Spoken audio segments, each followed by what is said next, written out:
some, I guess, share valuation weirdness with JP Morgan and Goldman Sachs. But today we've got, real movement in, I guess, the trading league tables, right? Because Morgan Stanley had been aiming to get over Goldman Sachs with trading revenue for years, and they finally have achieved it. Yes, the results, as you pointed out, across the board were very strong for all the large investment banks and the universal or money-spending banks that had obviously big investment banking operations. And Morgan Stanley's results do stand out. Not only did they post those strong numbers that you just referenced, but they also put up a return on tangible common equity number of over 23%, which is a very strong number. So across the board, the capital markets revenues for all of the players were very strong. And even the regionals, PNC reported today, and they have a smaller investment banking operation, and their numbers were better than expected because of that as well. But PNC, it looks like they're paying too much for their deposits. For some reason, the shares fell, at least in the pre-market. No, that's fair. They had a greater mix of commercial deposits, and those rates were higher than your consumer deposits. And that was part of the reason that you saw some uptick there in the deposit rates. But we should also remember that it's also a timing issue. The Fed cut rates late in September, so the third quarter results don't really reflect the rate cut. And as that rate cut moves through on the deposit side, for all banks, including PNC, you'll see lower deposit costs in the fourth quarter and into next year. By the way, we have PNC year-to-date shares up now, down 5%. You haven't outperformed, so what kind of upside do you see there? We think there's real strong upside for all the regional banks, and the reason being is our view that the Fed is likely to cut rates another 25 to 50 basis points in the next 6 months, and this will steepen the yield curve, and that will be very positive for regional banks. And not only that, we think loan growth could pick up, particularly commercial loan growth. And regional banks tend to have 60 to 70% of the revenues coming from lending versus the money centers and the investment banks, of course. Then the money center case is closer to 55, 60%. So if we're right that the yield curve steepens and loan growth picks up, regional banks like PNC and others will certainly see better performance in the next 12 months. Morgan Stanley, on the other hand, up 32% year to date. You have a hold or a sector perform on that bank. You think the shares are overpriced at this point? And the challenge for and to be candid, we missed the run in Morgan Stanley, but when you look at the valuations of these companies, they're priced for peak performance, and they're delivering.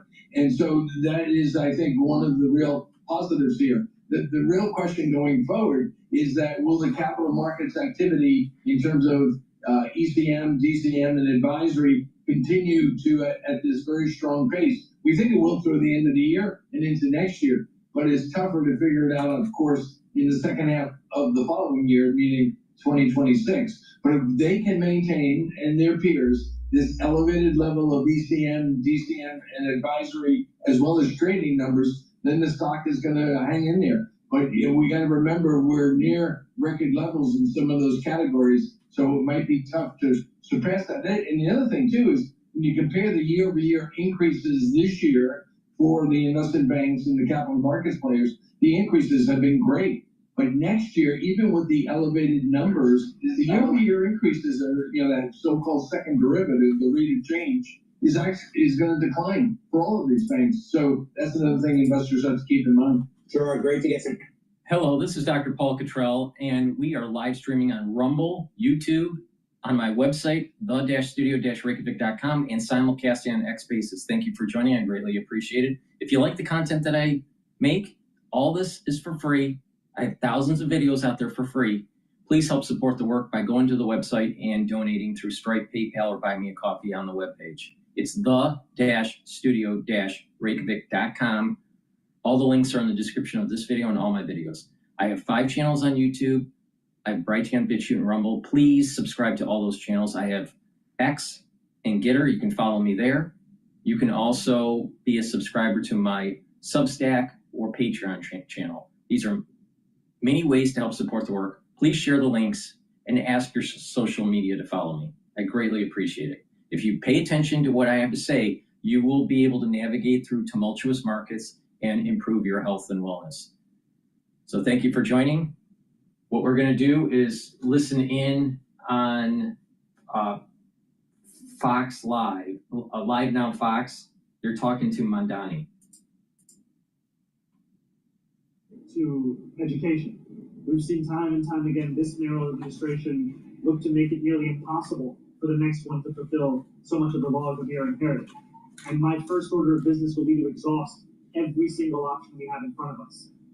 Last I checked, there are about 111 vacant positions in the school construction authority. How can we say what the fastest speed is of construction when we have positions that are intentionally being left vacant within that very entity?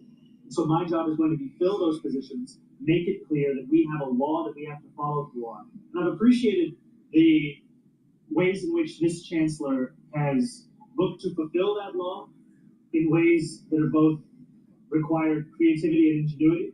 Now it's also important to have those ways be backed up by a mayor who is looking to actually utilize the capital budget and public capacity to ensure that we're fulfilling the law.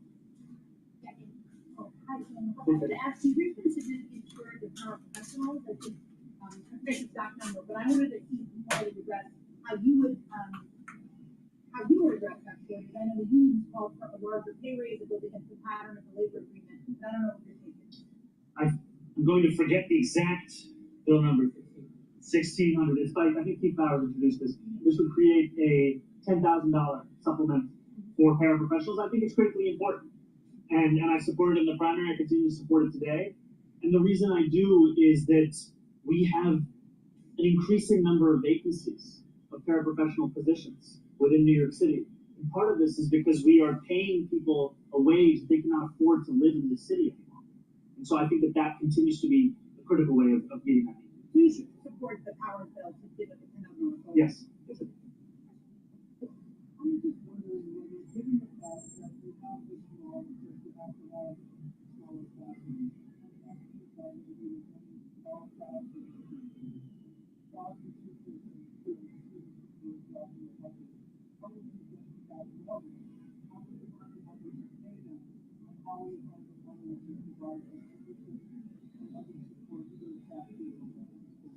This is but one step that we are taking. Right? We've seen estimates of 7,000 teachers needed over the next few years, estimates as high as you're saying, 12,000.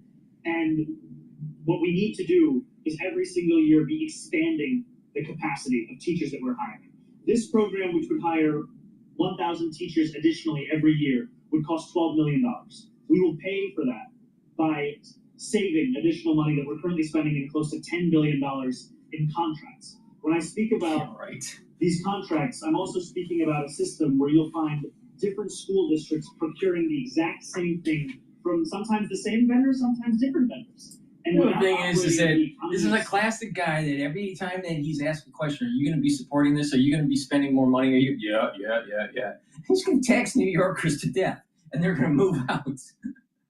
All right. I want to play Altimeter CEO.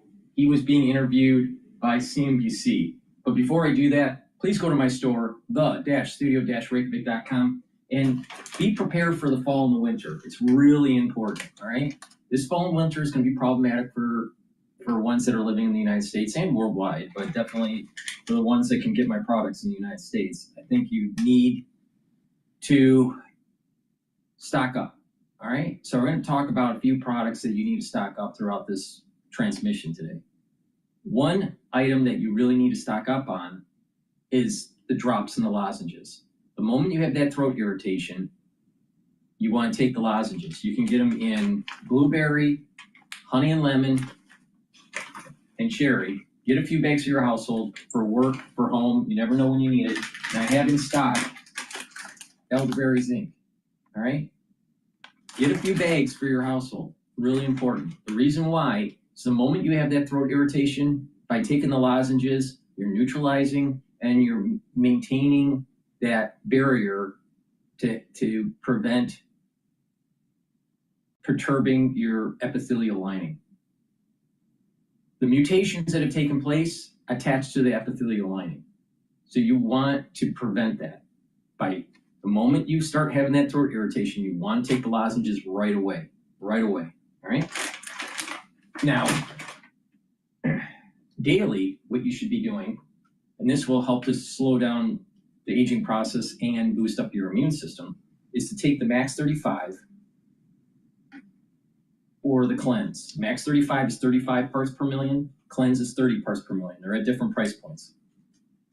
Take either one, but take it with take a teaspoon a day, swish it in your mouth, gargle about 20-30 seconds, then swallow. What that does is it neutralizes, it improves the health of the oral cavity and the oral pharynx. So you're neutralizing and you're improving the health of it. You're maintaining the mucosal barrier, and you're keeping your epithelial lining, especially in your oral pharynx, healthy. You're boosting up your immune system. You should be doing that every day. I've been doing this protocol for over 5 years. Now, if you're not feeling well or someone around you is not feeling well, take a tablespoon or 2 a day. Same thing, swish in your mouth, gargle about 20-30 seconds, and then swallow it. And again, this will improve the oral cavity and the oral pharynx and neutralize. Really important for you to pay attention to me. So please go to my store, get the Cleanse or the Max 35, and get the lozenges and drops, all right? The moment you have that throat irritation, knock it out. Knock it out right away. It's really important for you to pay attention to what I have to say here. Please go to my store, use discount 5, you get $5 off any order. All right, let's go to altimeter.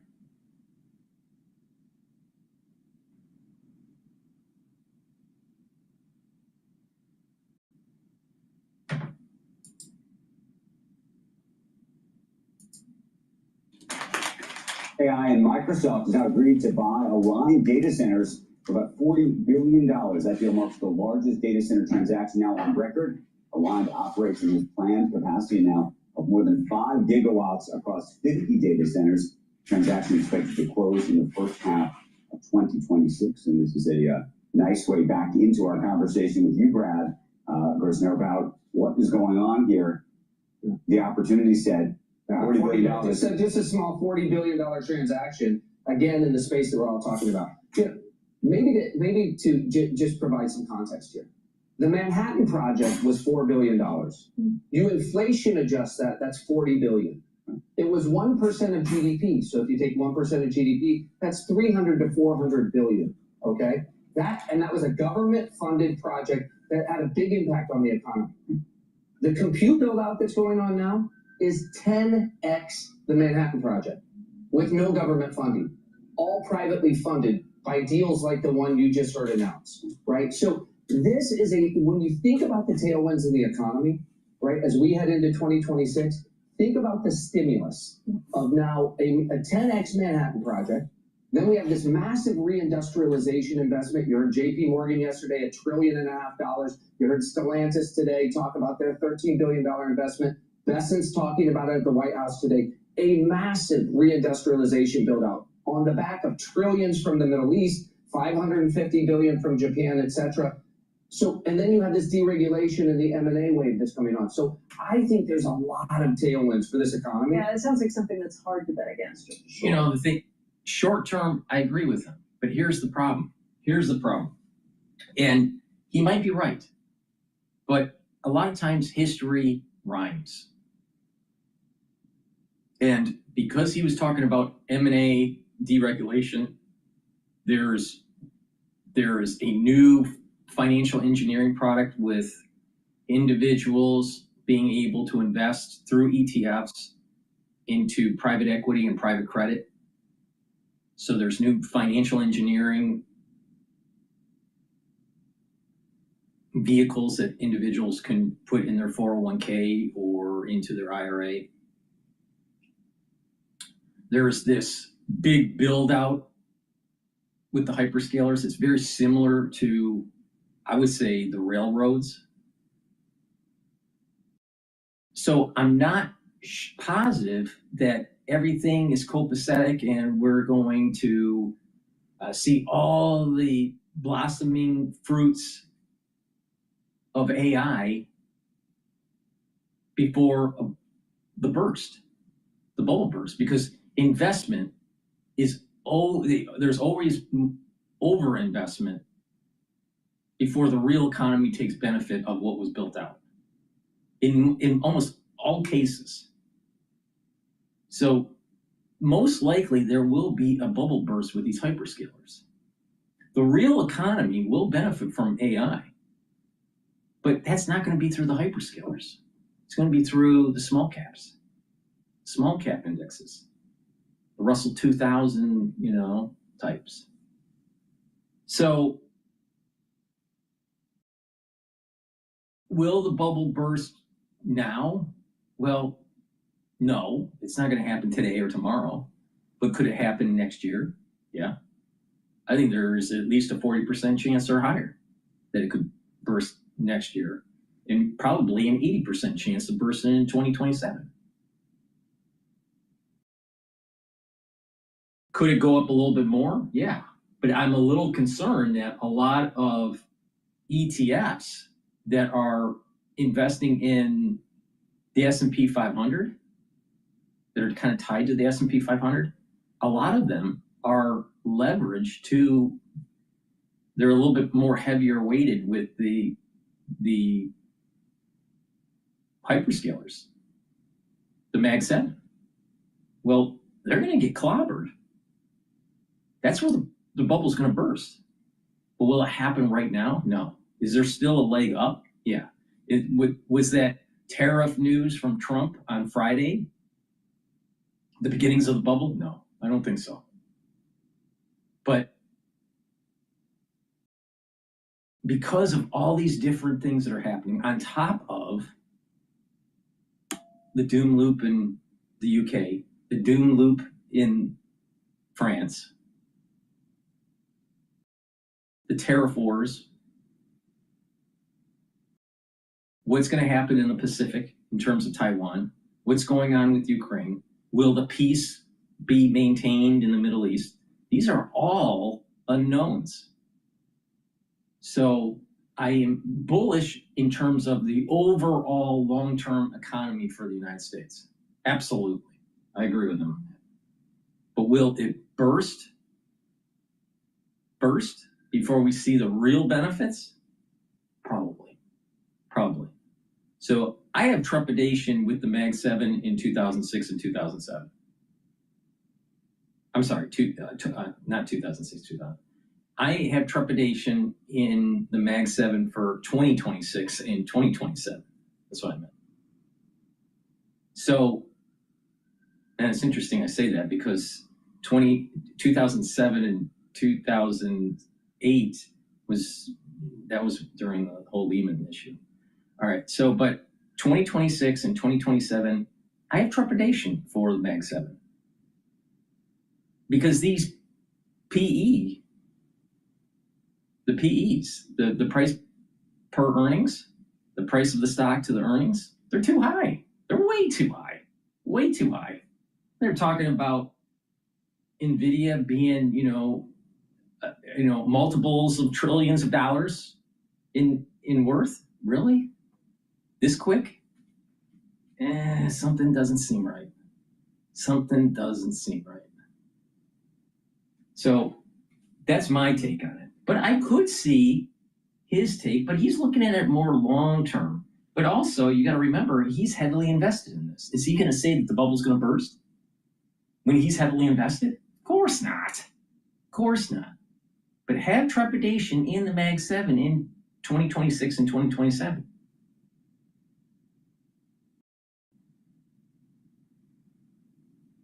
All right, let's continue. That's right. And you're doing it in a moment in time that the rate, that rates are coming down. And we talked at the beginning of the year. I remember I was on here in March, and you guys said, which way are you going with the markets? And I said, listen, if we follow Navarro down the $2.5 trillion tariff path, I can't be on board with that. And we had taken down our exposures in the market. I said, but if we land the plane on the best in consensus, $350 billion of tariffs, right, which includes, China, if we get the big bill done and we extend tax cuts, then we could be in a rate cutting cycle by the end of the year, and we're at the beginning of this AI super cycle. And when you look at all this, again, you have to give the president credit. Not only did they bring this peace deal to Gaza this week, which is extraordinary, and he and Witkoff. This is important what he's saying. Kushner, how many times are the Federal Reserve going to lower rates? We're probably going to see another rate cut this year, maybe 2, and another 4, maybe 5 in 2026. But once the rate cut starts to hint that it's going to slow down and it's just going to stay, don't you think that's when the bubble is going to burst? Because they're going to have to, that would be a time where you might going to have to raise rates. So we're talking about the end of 2026, the beginning of 2027, where the bubble may burst. This coincides with what I was saying about Rosh Hashanah, September 11th, 2026. The shofar's not blown because it's on Shabbos. Well, that's going to be a curse on the earth. The earth, there's always a curse that takes place when the shofar is not blown on the Shabbos. Now, that curse could be at a personal level, it could be at a nationwide level, or it could be at a worldwide level. We just don't know what level it may be at. But it always happens, always. So when you look at all of these different things with the mosaic, there's a high probability that something bad's going to happen in 2026 into 2027, which plays right into what he's saying. Oh, there's a super cycle because the Federal Reserve is going to cut rates. When are they going to stop cutting rates? That's the better question. And when they stop cutting rates, what does that mean for the super cycle? On top of, and the thing is that when you have financial engineering and deregulation, that speeds up the bursting of the bubble. Because people are leveraged and things you start having problems in the market, and then they have to deleverage and there's a big sell-off. And it's asymmetric. It goes down quicker than it goes up.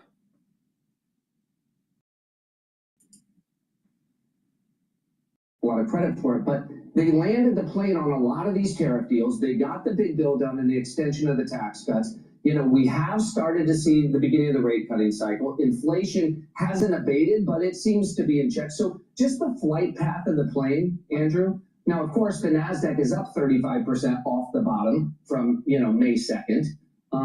So I think you have to adjust your position sizes accordingly. But anybody who wants to fight the Fed and fight this stimulus into the economy heading into next year seems to me. Where's the new opportunity, though, in this market? If the NASDAQ's already made the move, if you will, is there a piece of this market that you think is unloved that should be loved? Yeah, it's funny.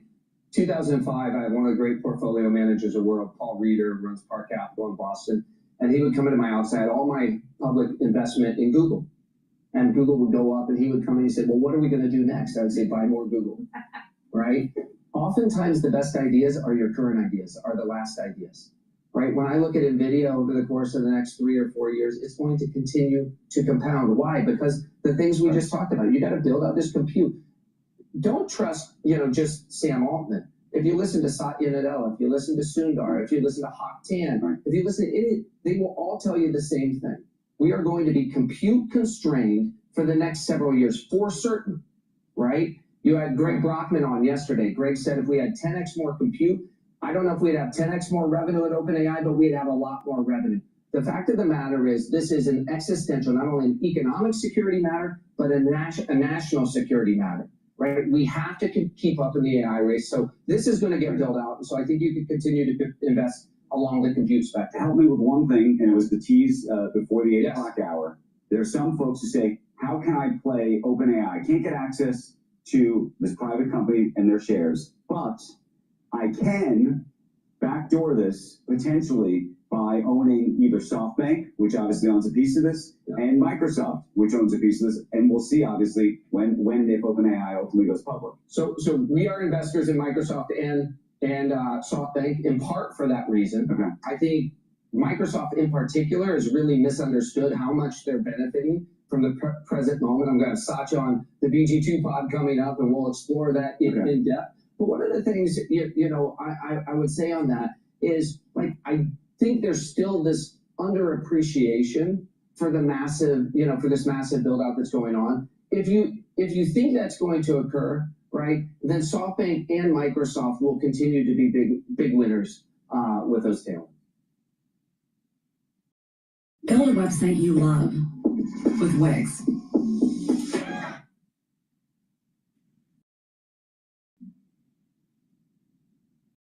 All right, let's listen to CNBC here a little bit. Walmart teaming up with OpenAI to allow users to make purchases directly on ChatGPT. Joining us now is more on the rise of agentic commerce and its impact on the tech sector. Mark Mahaney, Evercore ISI, head of internet research. We can talk about this. We can talk about a lot of the recent scuttlebutt surrounding AI. It's moving forward. It's unstoppable, obviously. You can talk about the Walmart deal or just all the bubble talk. I think there's a bubble within bubble talk right now. There may be. What I'm really interested in is you had a slew of announcements just in the last 10 days. You had Expedia, Uber, Spotify, Booking.com, Walmart. They're all integrating with ChatGPT. What a sign of the times. And so it is emerging. It's still small. At 800 million is still small. You've got 2 to 3 billion person assets with Google and with Meta. But watch this space, and if those companies are seeing early on that they need to be integrated with ChatGPT, I think you're going to see a lot more companies come on, and there's a chance here that this dramatically changes the internet landscape and the tech landscape, in the space of the next 2 or 3 years. Well, we had that discussion, and we were told that it's going to be not just a zero-sum game for get involved, work with time. Oh, I will be. On Uber, that suddenly Uber's ride-hailing business is going to double because they're on ChatGPT. Why isn't it just people going to ChatGPT instead of doing it the old way for Uber? Why will the companies that are maybe they need to be there to not lose business, but are they going to be able to add 20, 30, 40% to their business by just being on the AI? No, I think that's silly. No, but could it be? Who made that point? What's the dude's name? But there could be incremental traffic. That's what's important. And you at your book party. I saw him at your book party. You were arguing with him about what's the name of a Kinsey guy? Oh, McElwolf. Yeah. Remember? Yes, we were talking about all of you this. You look at him like he had 3 heads when he. And then we had Jamie Dimon talk about it just yesterday in Washington D.C. So what did he say? Did he say it's additive or it's just? Well, I think he was saying vendor financing unto itself is not. We're not talking about. We're talking about whether Uber being on ChatGPT doubles Uber's business. Right. That's the ultimate question. No, I don't think it does. But does it actually? You should think about more positively for a name like a Booking, an Expedia, eventually Amazon too, probably, and a Walmart. This is just another customer acquisition cost. Channel. Who's paying who? Because we just had another retail analyst who was here saying Walmart's business isn't going to grow because you're on ChatGPT and being able to purchase Walmart goods, or even Amazon or Uber. All these companies have their own app. All these companies have a website, right? So it's just another means to be able to purchase. But what it is important is it's the first step for a artificial intelligent client, or not client, an artificial intelligent agent, where you have a device. It's not going to be your phone at home, all right? You have a device like a HomePod, all right? And you're going to be asking that HomePod to purchase your groceries. So you no longer have to go to the store. A lot of people, especially in New York, they go online or on an app, let's say on the phone, and you order your groceries and it's delivered on X day. The company that normally does this is Fresh Direct, but it can be Whole Foods does it, right? So there's different companies that can do it. Even in other states, you can have home delivery through certain grocery stores. It's really easy. You just go on their website and order. Does it add to the revenue? Probably not. Does it add to the cost to the end user? Yes, because there's a delivery cost. Do you save time? Yes. You don't have to go to the grocery store get in your car and drive to the grocery store, pick it up, and then drive back, and then so it's more convenient, but you're paying for that convenience. Is it good for the elderly who can't move around? Absolutely. But will it add to revenue for these companies? I don't think so. I don't think so. It's the next step of this. First, you have to integrate the different companies into an AI system like ChatGPT. I'm surprised that, I'm sure we're going to hear Grok will be doing this too. But you just ask your AI, order groceries from XYZ, all right, from Whole Foods, and please deliver it, on Tuesday or whatever. So it does it. So you're building up an infrastructure where you have lots of vendors that are integrated with the ChatGPT. The next step is to actually have a physical device that's more like a HomePod or a robot. And I think this is what Apple's trying to do with this, what they call a desktop robot. That this is going to actually be an AI agent, where it's starting to do things for you. At the very beginning, it's going to be booking your flights, booking your hotels, ordering groceries, maybe making a doctor's appointment, all this stuff. The thing is that these different places that it's going to be interfacing with, the vendor will have to somehow have some sort of plugin or API into the ChatGPT and have some sort of ordering process to take place. Being able to make that order through your voice command, through the AI robot. But I definitely see this is coming. This is definitely coming. But will it be additive? No, if it is, it's very small amount. Because you're already, the number of people that are going to use Expedia to purchase travel or the grocery store around you to deliver, that's pretty much fixed. It's not going to be that much of a revenue generating avenue just because you have a plug-in to ChatGPT. But it will add to convenience. It's almost like you have your own, you're having your own assistant. There's an AI assistant, and its capability will go up more and more. Now, what's surprising is that Apple should have been the first mover on this, not OpenAI. That's surprising.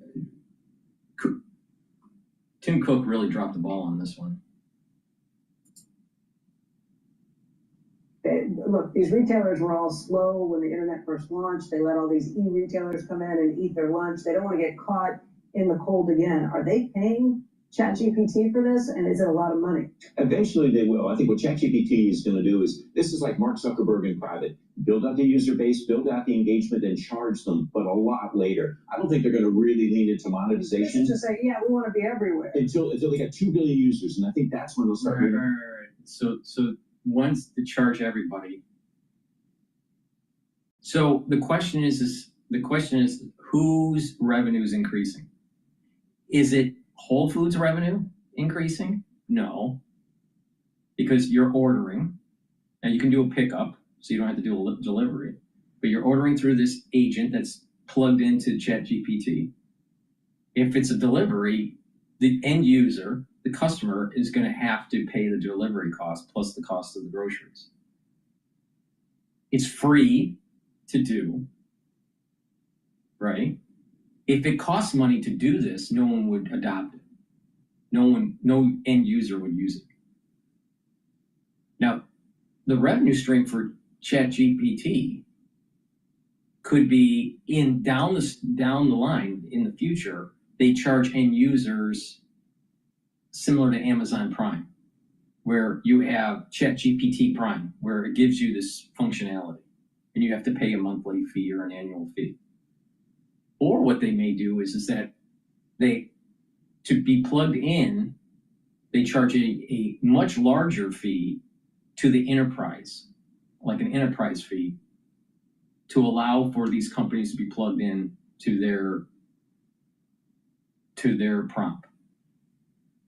Charging Walmart, let's say in the future, $1 million a year or whatever it is, right? Or probably a transaction fee where it's a certain percentage. And that certain percentage of the actual purchase, they get a cut of it, which is like a tax.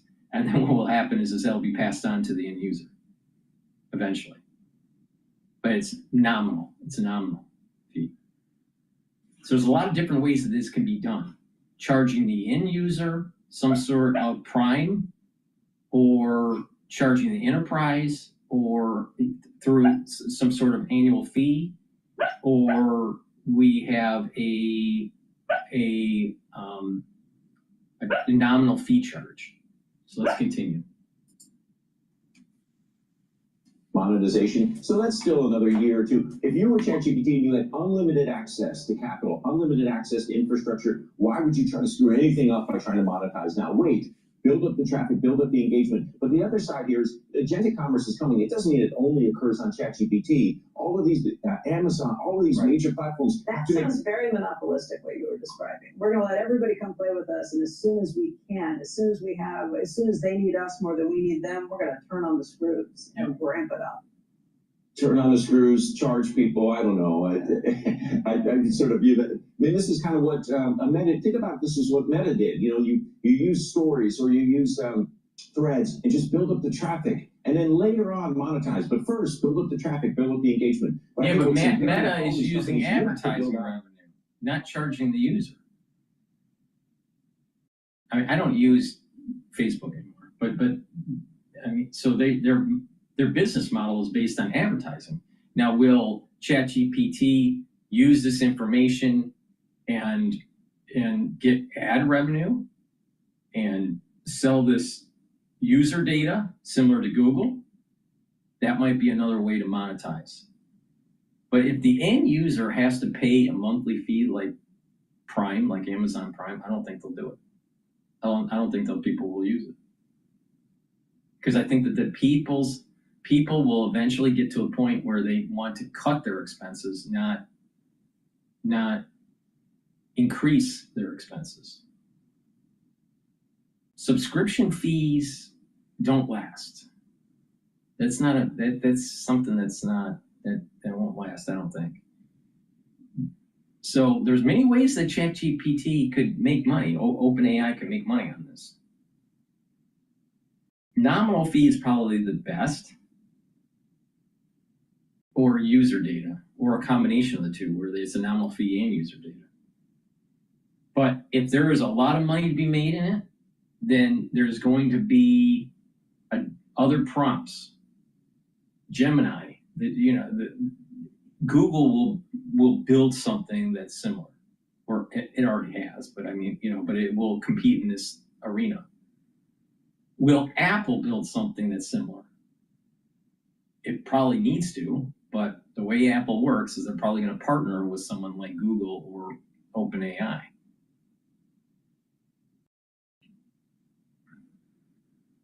But Apple has the hardware, has a very strong hardware ethos. Has the Apple TV and the HomePod and the iPhone and the iPad, the watch. These are devices that can be used as your AI agent if it had the right software. The question is how is it going to be?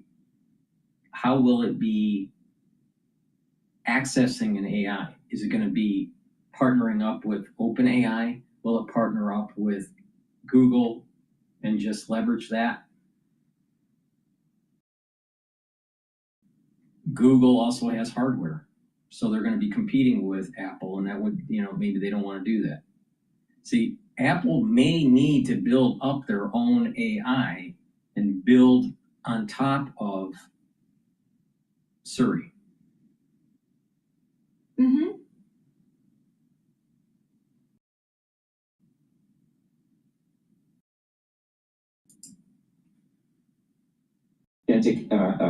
agentic commerce capabilities. You have to make sure that when I go to Uber, it's personalized, and I don't have to always go through the same prompts. Like, they should be able to automate it a lot better, personalize a lot better. All of these e-commerce experiences, these transaction experiences, need to be agentified, and I think they will be, by the way. So there's not just one agentic commerce winner. There can be multiple ones, but companies need to make sure they invest in that technology now. There's some companies that are doing a great job of this. You look at Amazon with this Rufus technology that they have. Like, they're trying to look how much information Amazon has about you. They should be able to much better personalize the shopping experience, and I think they will. So anyway, I think that's the challenge. Going back to the issue, I think that we were talking to Michael Wolf about vendor financing. Yes. No, we'll take the vendor financing piece out of that. We'll come back to that in a second. Just given that this is going to happen, how much can it grow the market for these players, or is it just a replacement? Oh, I'm sure there's some incremental growth. I'll just step back. I don't think it's incremental growth. I don't think it's incremental. I don't think it's incremental growth. If you do see on the P&L incremental revenue, it may be just natural. So if you there's data showing pre-AI, right, for Walmart, and when you look at years of data, you get an average growth rate. Yeah, there's an average growth rate. You can look at it in maybe a 10-year or 20-year window, maybe even also take a look at the average 5-year growth rate, right? And they may be different. But you take a look at maybe the last 10 years and the last 5 years growth rate, pre-AI integration, and then take a look at the AI integration, and I'm willing to bet that it's probably close to the 5-year pre-growth rate. I don't think there's going to be that much growth rate. This is a different means. What's happening is that we're seeing the beginnings of getting rid of the phone. The phone is going to be obsolete, well, which it should. It should be. Now the question is how do people communicate? And it may be actually devices like a watch, or maybe even something like Star Trek, where it's like a piece of jewelry or something that's put on a shirt, like a brooch or something like that, or maybe even a necklace or a ring. I personally don't like the watch because I think that these like Apple Watch type devices, they're not that well designed. Right? So I'd prefer an older watch, something that looks like a watch, right? Something that's pre-digital, right? Something that, preferably if you can wind it up, is even better. But an older watch, more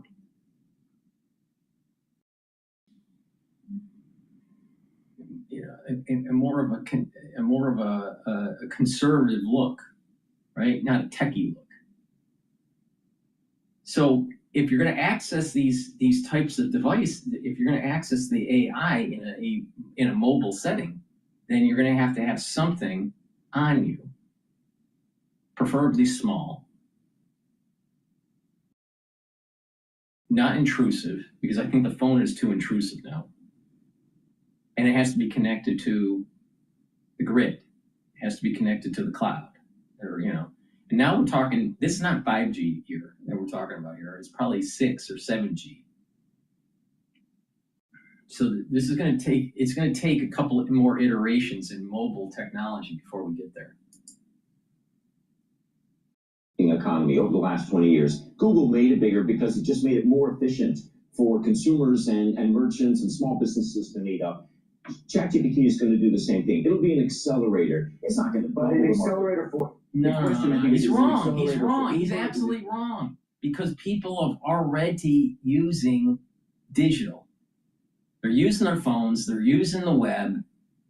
They're using apps compared to going to brick and mortar.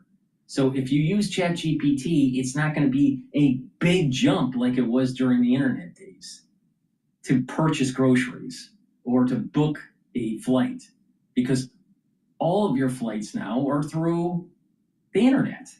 So if you go through the internet on a web page, or an internet through an app, or an internet through ChatGPT, how's it any different? The end user doesn't care. It's the same thing. So how's it going to be additive? It's not going to be additive. Come on. What an idiot.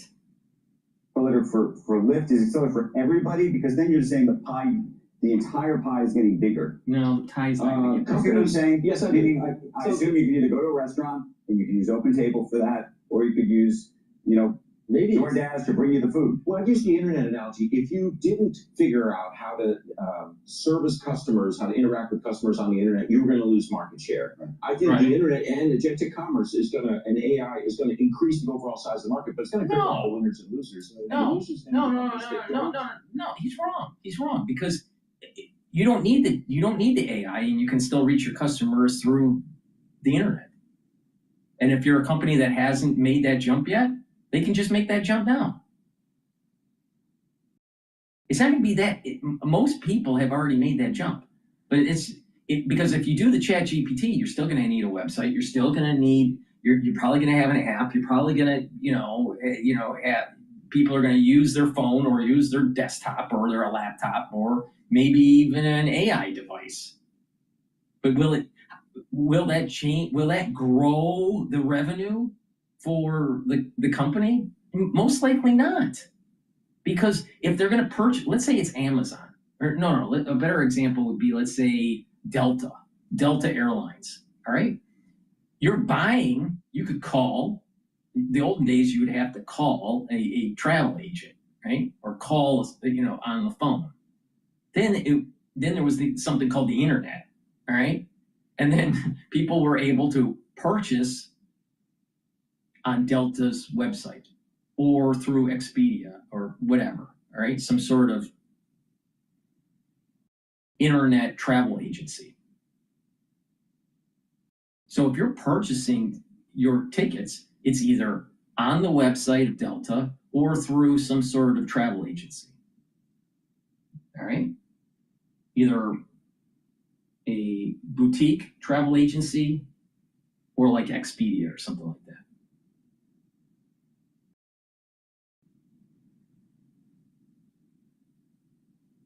And let's say that you have a relatively fixed population for the next 5 years. And all these companies out there, every single company out there increased it added to their ordering system. You can order their goods or services on ChatGPT. Let's just say in this perfect world, all companies have integrated it. Do you think Delta is actually going to have more people purchasing tickets for their plane because ChatGPT? That's what this guy's saying. No. Now let's look at Whole Foods. Do you think people will buy more at Whole Foods because you can order on ChatGPT?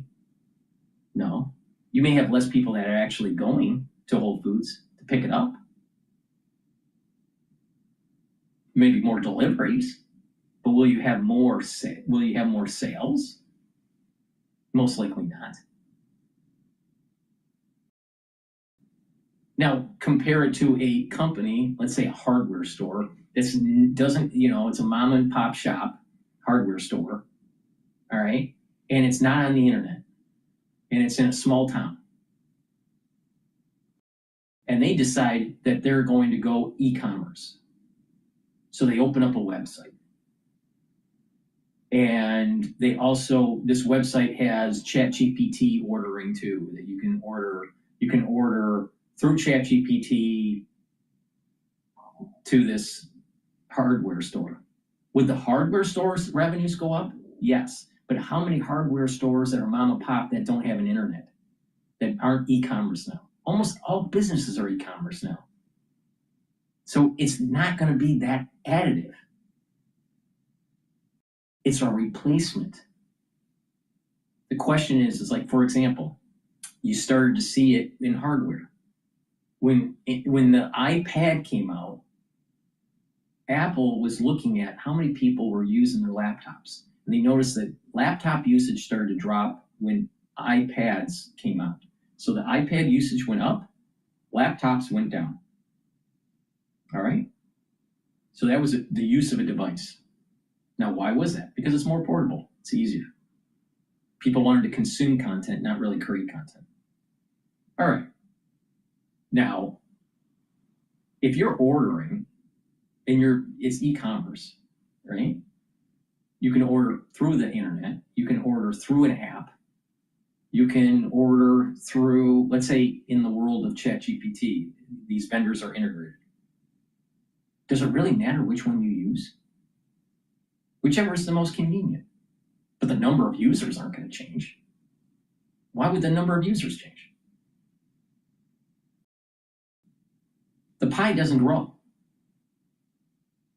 Now, if you're a first mover and you want to be, and you're a consumer that wants to, do things differently than everybody else, and you may get more revenue because people are using the ChatGPT for that vendor and a competitor doesn't have it, maybe you might see a little bit of that.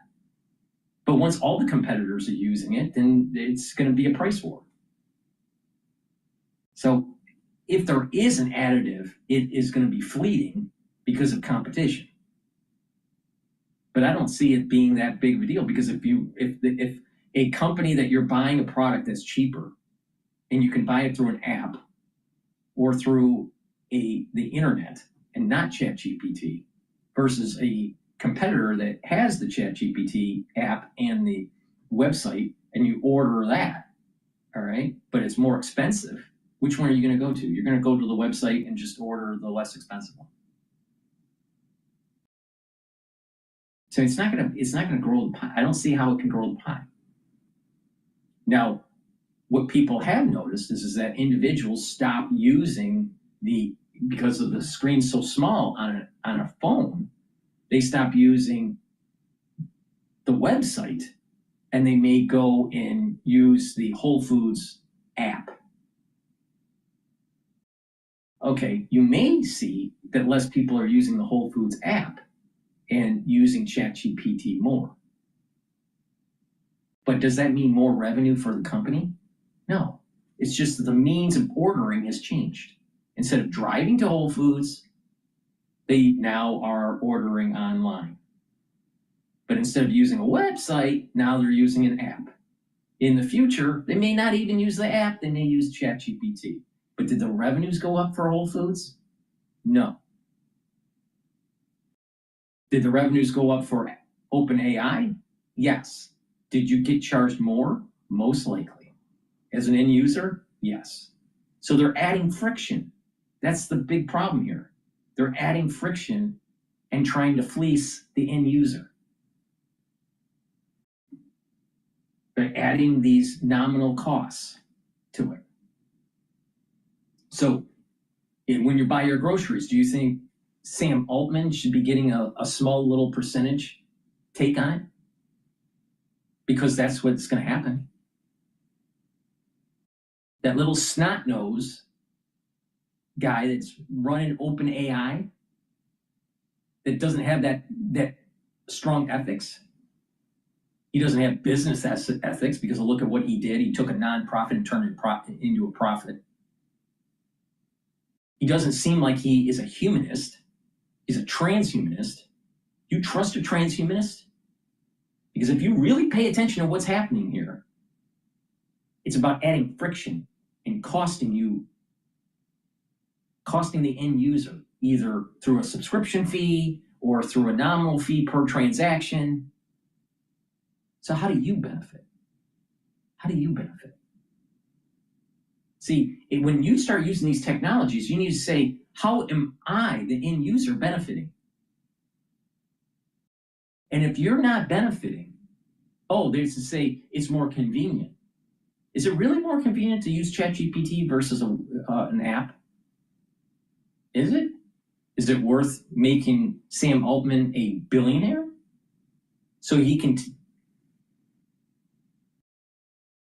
scalp a little bit of each transaction?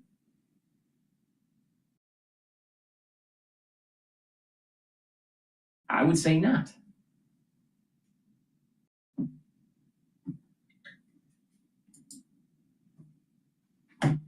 develop better offerings. It's like if you didn't have a website, eventually you got screwed. You're saying something You're gonna have to You're hear. saying it. All right. So he's basically saying, oh, if you have a company and you don't have if you didn't have a website, you were losing revenue. That's true. That's true. But most companies are e-commerce now. So the question is your e-commerce really going to drop if you're not integrated to the OpenAI? Is it really going to drop?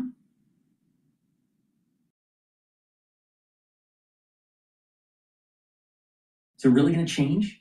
Probably not. Because there's so many different modalities that these people can use. An app, a website. Now the thing is that what happens when less people log into the internet and they just voice command it to an AI system and they don't use their phone as often or it's totally eliminated? That's a different story. But we are talking 20 years down the road when that happens. There may be a time where the internet's not used anymore. We just talk it. We talk into the cloud, and the cloud speaks back. Right? It may be, this is an interesting philosophical thought that I have here that I may do another video on. But let me go on a tangent here. What if the philosophers of Greece and their philosophical discussion, especially with Socrates in Plato's Republic, is talking about the perfect city, and eventually it starts talking about the aristocracy going all the way to tyranny? You know, you have the aristocracy, you have the timocracy, the democracy. No, yeah, was it? No, the oligarchs, the democracy, and then tyranny. But then in Plato's Republic, what if that discussion is really trying to talk about something really deep? Because these philosophers, they all were post-destruction of the temple. Post-destruction of the temple in Jerusalem. You have to remember, when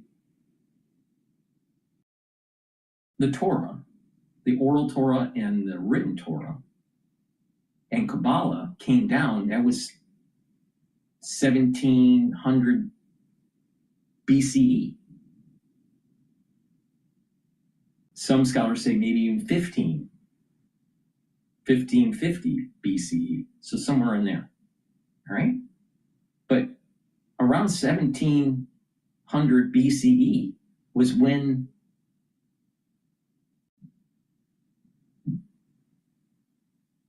Mount Sinai happened. And they built the temple, all right? They roamed the desert for 40 years, and they eventually, King David built the temple. So we're talking about the destruction of the temple is like 900 or something like that BCE. Socrates and Plato, we're talking 490 BCE. Something like that. So there was like 400 years or more that traversed before Socrates, from the destruction of the temple before Socrates. So if you really think about this, some of the thoughts that they were having in the Republic, in Plato's Republic, about the perfect city, they may have been actually trying to describe to people what a messianic era may be. And that if you don't have a perfect city, how it degrades into tyranny. That they were actually discussing something that used to exist.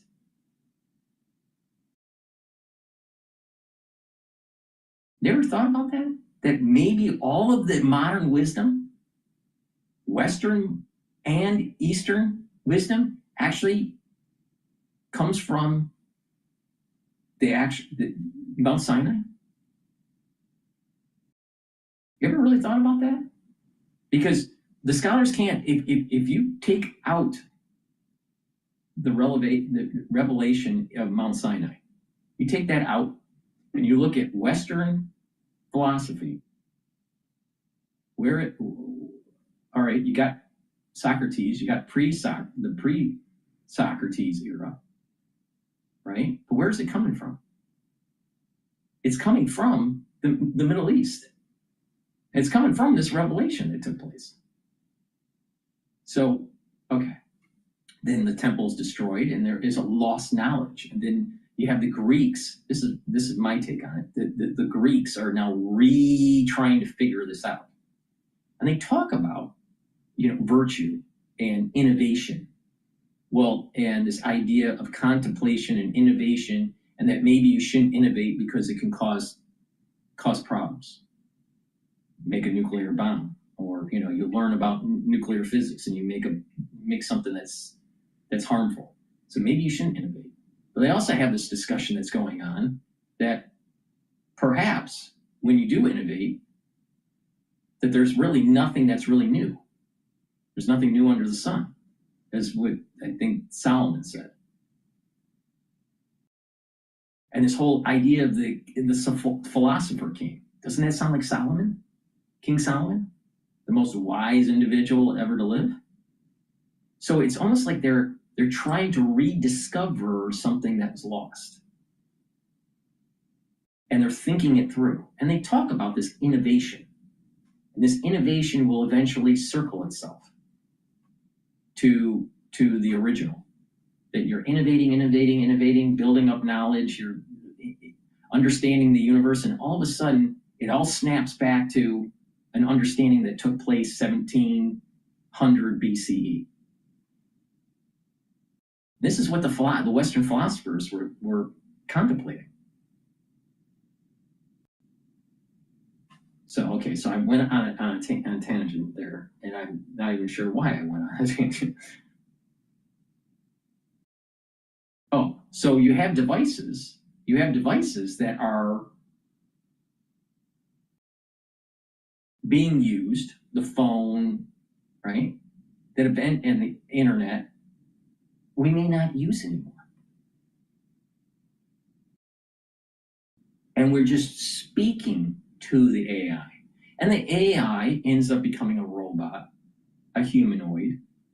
And now we're talking, and then you start going back to the Greek philosophers when they're starting to talk about, well, what does it mean to be human? Well, if you're surrounded by humanoids, that is a very important philosophical question that most people will be asking. But it took so many thousands of years to be able to get to this point, to get to the same questions that Socrates was asking. What does it mean to be virtuous? What does it mean to be human? What does it mean to have a good life? What does it mean to be, what does it mean to understand truth when you're living in a whole world of artificial? What does it mean to have that ideal city? And when you start adding in things in the Republic through Plato, you start seeing how society starts to degrade. So these ancient thoughts, these ancient philosophical thoughts are literally contemplating things that are happening now. Now.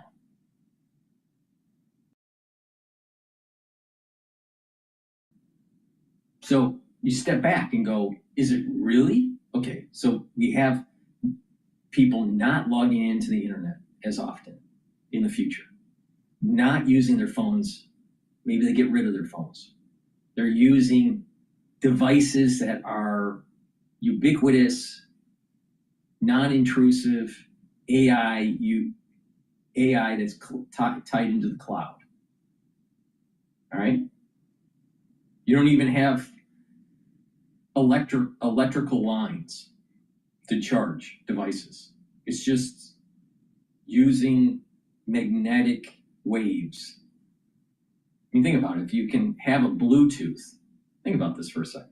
If you can have a Bluetooth, right, that can pulse a motor, and that motor can move based on an instruction from Bluetooth or some sort of frequency, and it's moving. then by it moving, it can charge the device. So you no longer have wires. You do have electricity, but it's used differently. Now, some people would say maybe you're getting into the whole 0-point energy thing and all this, but but the thing is that there's ways seemingly to be able to charge devices where you're not plugged into a wall. Well, when you make these devices smaller, you're dealing with a world you're dealing with devices that are non-intrusive.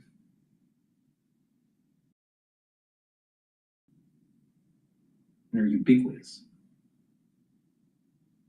And when you're using these types of devices,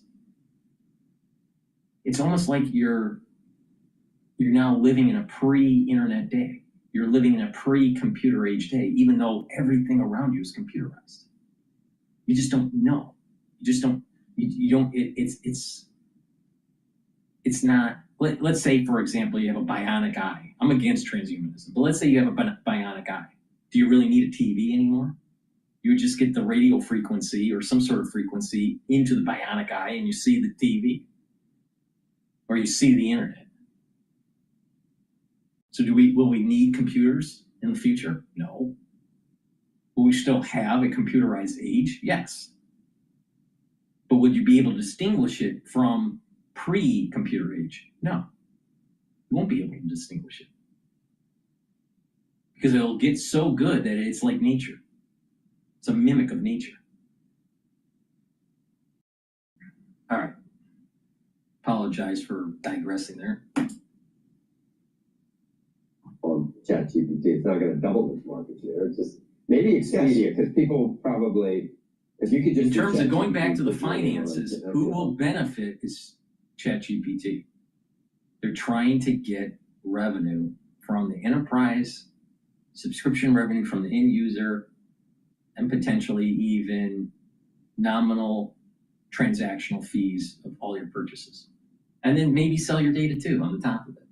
Now, for convenience, at this moment in time, we can opt out because we can order things on the internet, on apps. You can go to the store. But what happens when you don't have those and you can't opt out and you have to be plugged into Sam Altman's singularity ordering system?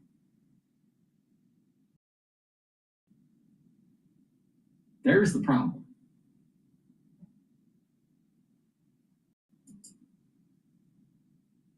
Or maybe I don't know. Well, then what Expedia has to do is make sure that people go to Expedia and they say, this is where I want to go, and this is my budget. Put together the package for me. And then, by the way, they're doing that. They have this product called Expedia Romi. Priceline has something called Priceline Penny. All these companies have to create these agents. You need to create an agent in order to be successful.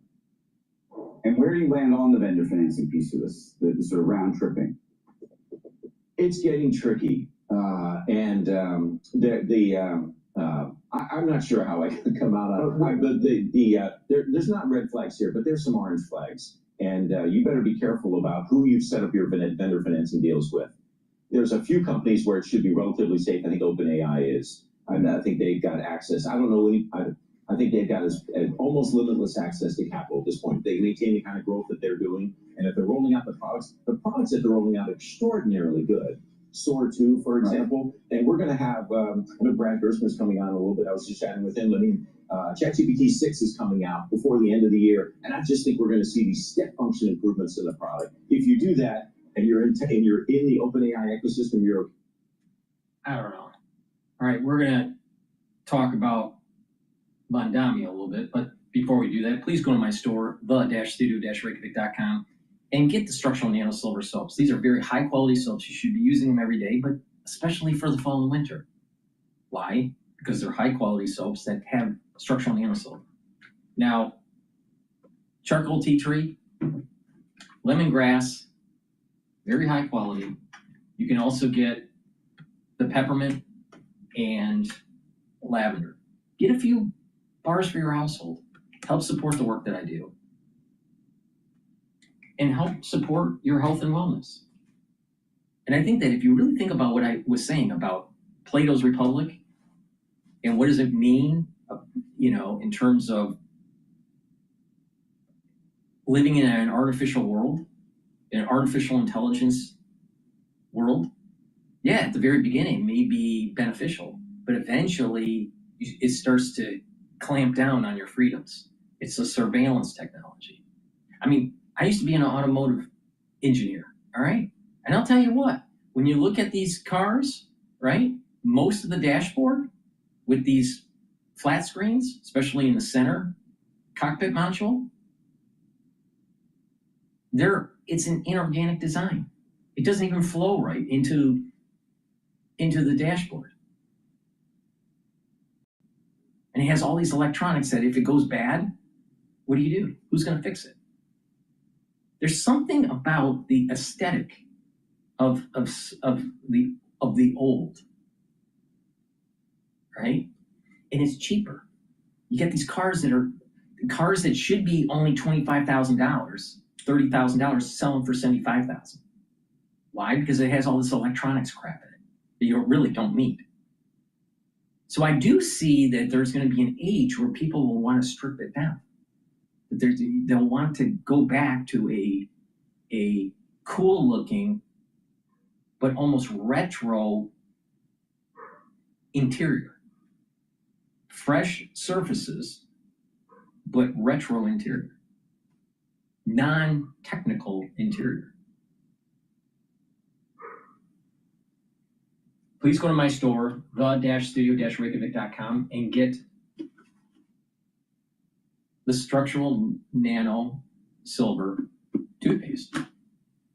This will whiten your teeth, freshen your breath, help with the health of your gum line, bring down inflammation at the gum line. It has no fluoride.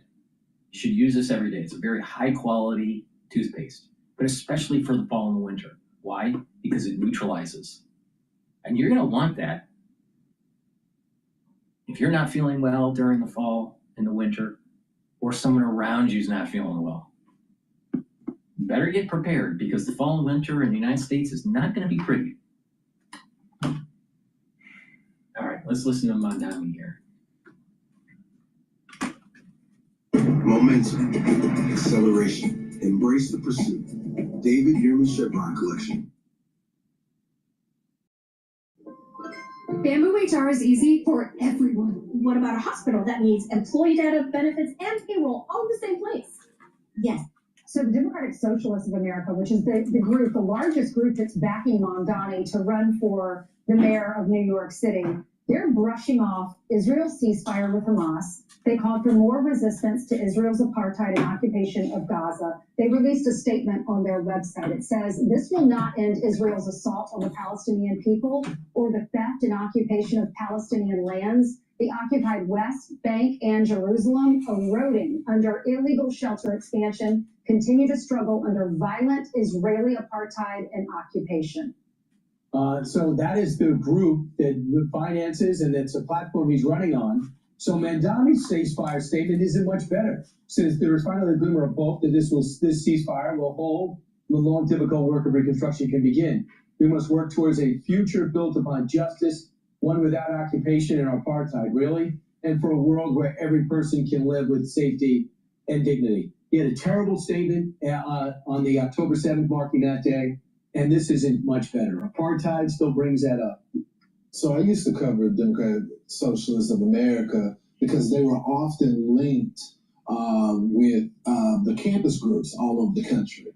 And I went on their website. I used to think of the Democratic Socialists of America as Bernie and AOC. They have totally changed. The faces, if you go to the website right now, you see Zohran Mamdani and you see Rashida Tlaib. And you see all these causes for justice for Palestine. It's not just about economics, wealth redistribution to fund the police. They're a Free Palestine group right now. This is dangerous. What they believe in is anti-American, and it's very clear the anti-Semitic tropes that they continue to shout. Well, there are some individuals here in New York that have condemned this. The New York City Councilwoman Ina Vernikov, who was Jewish. She lashed out at Mamdani soon afterward, calling his statement a word salad and noting the absence of any mention of Hamas or its crimes. You have Andrew Cuomo, the former governor who is running against Mamdani for mayor, noted how long it took the Democratic Socialist candidate to address the ceasefire. He says his silence speaks volumes. And there's also criticism of Mamdani's wife because she publicly mourned the death of a Palestinian social media influencer who was praising Hamas's actions on October 7th. Right, and his ideas are ridiculous. They said that if he's going to put ahead things like free bus, it's going to cost the city $800 million. And he doesn't even have control over eliminating that. His proposals are really idiotic, and the socialist principles will not work.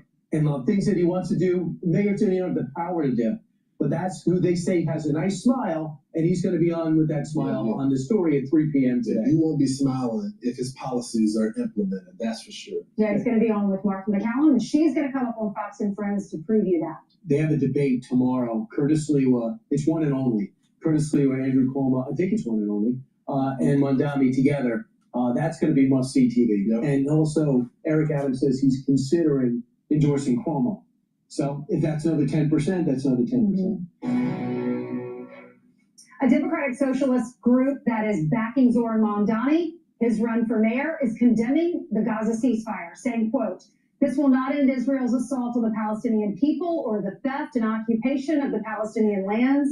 The occupied West Bank and Jerusalem eroding under illegal shelter or settler expansion continue to struggle under violent Israeli apartheid and occupation." Meanwhile, Mamdani is facing criticism for posting something similar, saying there is finally a glimmer of hope that this ceasefire will hold and the long, difficult work of reconstruction can begin. We must work toward a future built upon justice, one without occupation, and apartheid, and for a world where every person can live with safety and dignity. Apartheid, nice. Let's bring in the host and executive editor of the story, Martha McCallum. Morning, Martha, guys. Hey, Mark. big interview today. Yeah, looking forward to it. We've been wanting him to come over here and talk to us at Fox for quite some time, so we're looking forward to having him this afternoon. What's going to be your approach?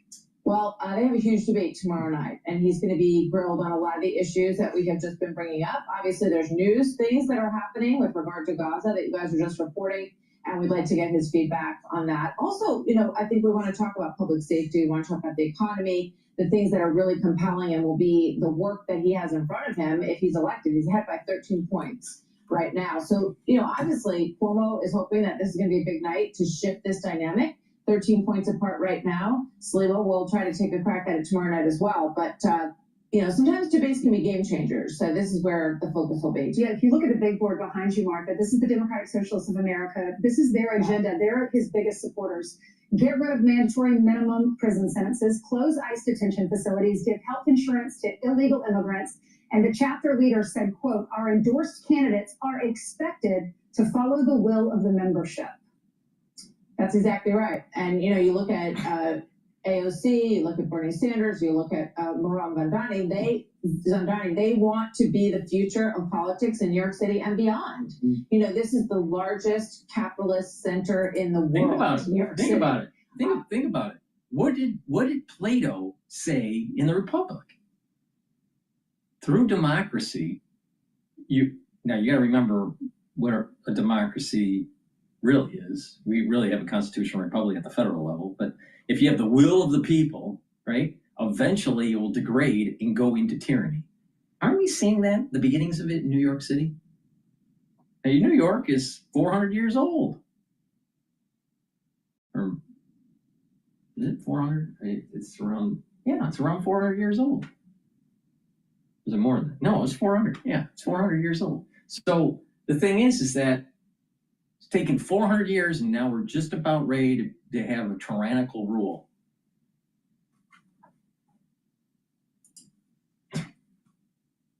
So one of the big questions, I think, is how do you go about running that from this kind of position? Also, you have people who are very concerned about their safety. I talked to young people around asking them what their thoughts are, because he has a huge central base of young people. He's also managed to bring over some of the people who were sort of open to Trump, working class voters in Queens and Astoria and some of these places, South Asian voters that he's really catered to.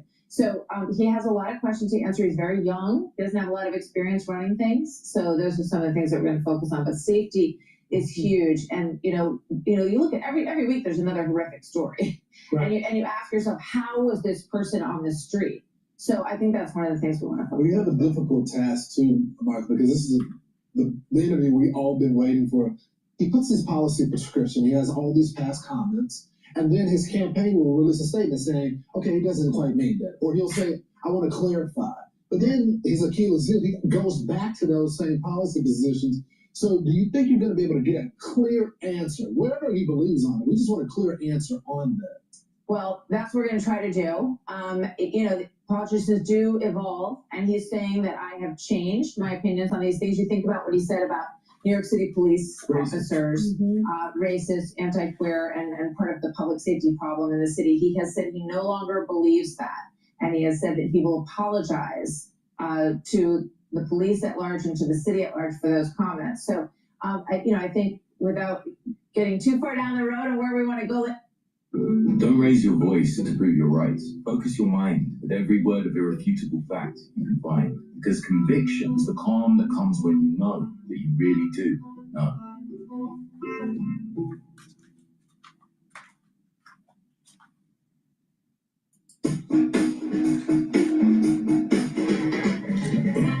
Please go to my store, the-studio-reykjavik.com, before the tyranny starts in New York City, and get the digestive enzyme complex. Why? You need the digestive enzyme complex to help with your pancreas. Why? Because the digestive enzyme complex will help to break up carbohydrates, proteins, and lipids. And therefore, there's less stress on the pancreas. And it helps you to digest. So it's less stress on your digestive system. It also has bromelain. Bromelain helps to break up clots. And it has the proteolytic enzymes to break up glycoproteins. This is going to be really important in the fall and the winter. Trust me.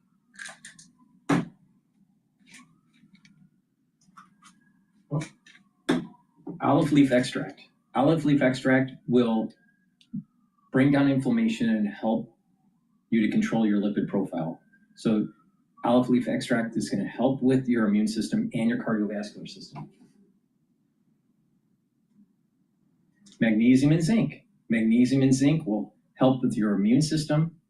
Magnesium increases the efficacy of vitamin D3, and magnesium and zinc will help with brain function. Super important. And I can find it. There it is. Vitamin C and magnesium helps with your skin, your brain function, and your immune system. So stack the magnesium and zinc and the vitamin C and magnesium. Take it every day, and it'll help to slow down the aging process and boost up your immune system and your brain function. But especially take it during the fall and the winter to boost up that immune system. So a great stack is the following. The vitamin C and magnesium for the immune system in your skin and your brain function. Magnesium and zinc for immune system and brain function. Olive leaf extract to help with your immune system and your cardiovascular health, and digestive enzyme complex to help with your pancreas. So please go to my store, use discount 5, all caps, discount 5. You get $5 off any order. Go to my website. The link is in the description of this video. It's the-studio-reykjavik.com. All right, let's listen into Bloomberg.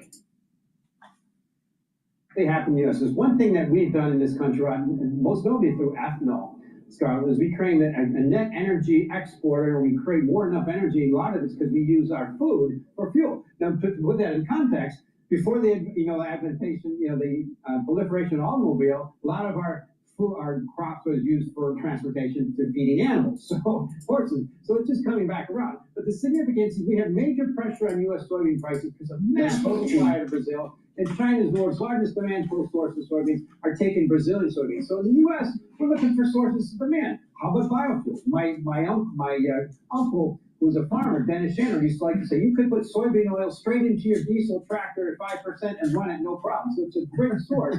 And so that's why soybean oil this year is up about 27%. Soybeans are flat, soybean meal's down about 10%. We just need more demand pull for our soybeans, and maybe that means we can use that soybeans rather than some of this renewable fuel for, what was became the used cooking oil from China. So if we're having good crops, good soybean crops here in the U.S., and China's not buying it, what's that mean for our farmers? Pressure's lower. It's really hurting farmers right now. So they had the best of all worlds. Unfortunately, after Russia invaded Ukraine, pumped prices very high, created a lot of profits, 22, 23, a little 24. Now they're really getting hammered. Prices are going down because they're creating more with less every day. We just brought in all that extra supply. It incentivized a lot of supply out of South America. So they're getting hammered out, and they're looking for sources. Trump administrations started to help them. But right now we have corn around $4 a bushel. Probably has to stay low for a while, unfortunately. The average cost of production is around $3.70. We have soybeans around $10 a bushel. Probably has to stay a little lower. Unfortunately, shut off those excesses of supply, and that's the problem. Farmers are getting hurt now with these low prices.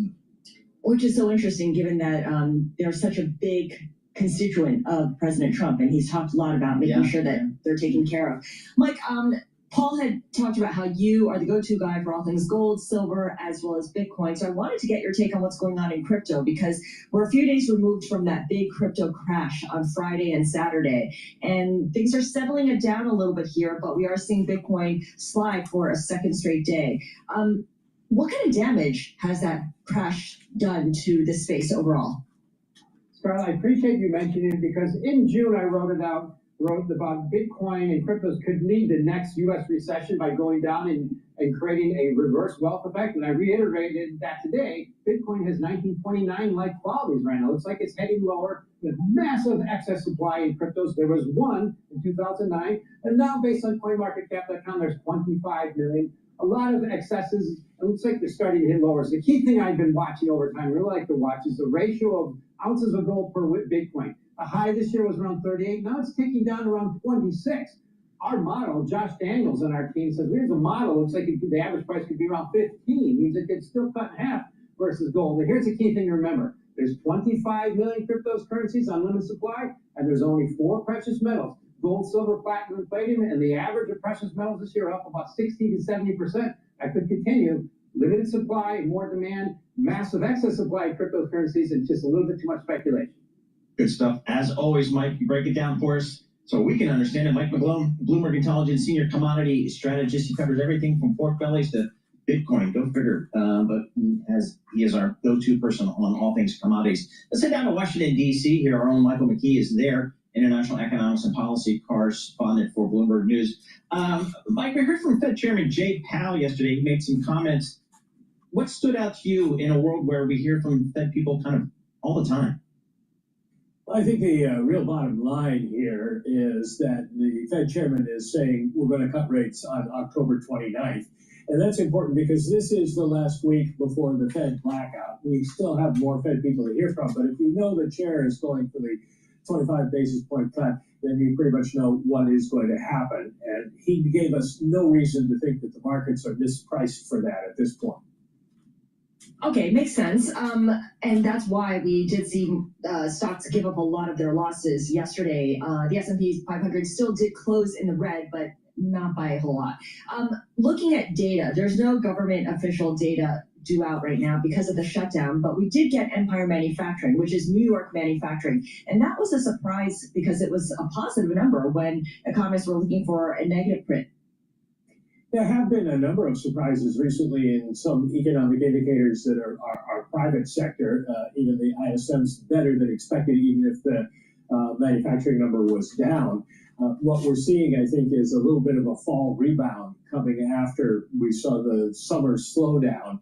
Now, the question is, how much does that affect both inflation and jobs? Is it just that there's a little bit more business, a few more orders, or are companies hiring? And that's the problem. We're not seeing that at this point. And so the Fed remains concerned about what's going to happen. And as we heard from Chair Powell yesterday, they think that the labor market is a bit more of a problem than inflation, which is still going up. Talk to us about inflation, Mike. How do you really think about it? Because just to me, I thought inflation, there's a good argument that it could have been materially higher than what we're seeing right now, simply a result of the tariffs and maybe some pass-through mechanism from the economic supply chain, but not really seeing it that much. Is this just a question of timing, or is it just a one-time reset? Well, it's a little bit of both. At this point, timing matters because the president's application of tariffs has been spread out over a long period. We didn't really get the whole world tariff going until August, and so we're seeing some bleed through in that into inflation now, and probably that is going to pick up. That's the Fed's expectation. We're also seeing some countries cut prices a little bit, not a whole lot. I think the biggest thing for economists is that we haven't seen tariffs like this since the 1930s. And so when they tried to model it, they put in the idea that we would see all of these effects at once and at a much higher level, because that was the original April presidential declaration. And then the president has carved out a lot of exceptions. He's cut down on the tariff levels for a number of countries, and we've implemented them over a period of time. So the models haven't given us an accurate picture of what's going to happen. And basically, everybody's just sitting back now and waiting to see how this bleeds through and how long it's going to take. Inflation's going to go up from tariffs, but we don't have a good handle on how much or how fast. And very quickly, before we let you go, Mike, just an update here on the U.S. Support for Argentina and its currency. The president now adding that some of the support is conditional. Yes, that's a key point, because Javier Milei has midterm elections coming up in a week or so, and if they lose control of the Argentine legislature, then it's going to be impossible for him to pass his legislative reforms that he wants, and therefore the president says it's not worth investing in Argentina because they're still going to be losing money, and they're still probably a candidate for default with the IMF. And if he does win, if this helps him to win, then the president says the U.S. could go ahead with the $20 billion, whatever it is. We're not exactly clear how that works, whether it's money to Argentina, whether it's loans, whether it's guarantees. It isn't very clear, but it looks like we're going to have to wait a couple of weeks until the Argentine election to find out.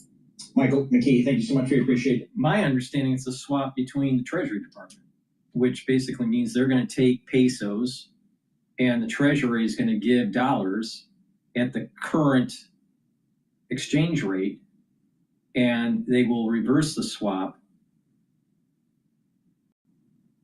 later. I don't know how many years later, at the same rate. Please go to my store, the-studio-reykjavik.com, and get the Goodnight Formula. The Goodnight Formula has tryptophan, melatonin, and passion flower that will help you to get into 5 cycles of REM sleep and deep sleep. So that will help for you to consolidate memory, detoxify your central nervous system, and to be well rested. When you have a good sleep regularly, you actually slow down the aging process and you're healthier. So please go to my store and get the Goodnight Formula. Take it every night, drink it with filtered water. Vitamin B complex. This is a great supplement to boost up your mitochondria. The first 4 B vitamins helps with the electron transport chain. The electron transport chain boosts up your ATP so you have more energy at the cellular level. When you have more energy at the cellular level, your tissues perform better. Also, your metabolism will improve with the vitamin B complex, and it'll help to protect your neurons. Super important, especially if you're 40 years of age or older. Myotrol helps to build muscle and to maintain muscle. When you get older, your gene expression changes. This is the reason why it's harder to gain muscle and to maintain muscle. So do resistance training, have a proper diet and exercise, and take Myotrol to build muscle and to maintain muscle. This helps with the gene expression. It has polyphenols, flavonoids, and lignans to help with that gene expression and to boost up the health of your mitochondria. If you're 40 years of age, male or female, do some resistance training and take Myotrol. If you're an athlete, younger or older, you'll benefit from Myotrol. So take it if you're also an athlete. Omega-3 brings down inflammation, helps with your lipid profile, and reduces the stickiness of your red blood cells. Super important to take to help with cardiovascular health. So a great stack to help with your cardiovascular health, get the omega-3. To add in an increase in your metabolism and to protect your neurons, get the vitamin B complex. To help with building muscle and maintaining muscle, get the myotrol. And to help with sleep and brain function, get the Goodnight formula. Please go to my store, use discount 5 to get $5 off any order. Make sure you click the link. It's the-studio-reykjavik.com. All right, looks like there was a potential Tomahawk missile targeting Russia. So let's listen to General Jack Keane. Hamas, and if they don't disarm, we will disarm them. And it'll happen quickly and perhaps violently. This peace process, the rebuilding, which really amounts to the rebuilding process, is going to have some major stumbling blocks. If you don't have the security, you can't rebuild. That's basically the bottom line here. With that, let's bring in Fox News senior strategic analyst, retired General Jack Keane. General, thanks for being here. You know, the president went to Truth Social. He said the job is not done. All 20 hostages are back and feeling as good as can be expected. A big burden has been lifted, but the job is not done. The dead have not been returned as promised. Phase 2 begins right now. President DJT.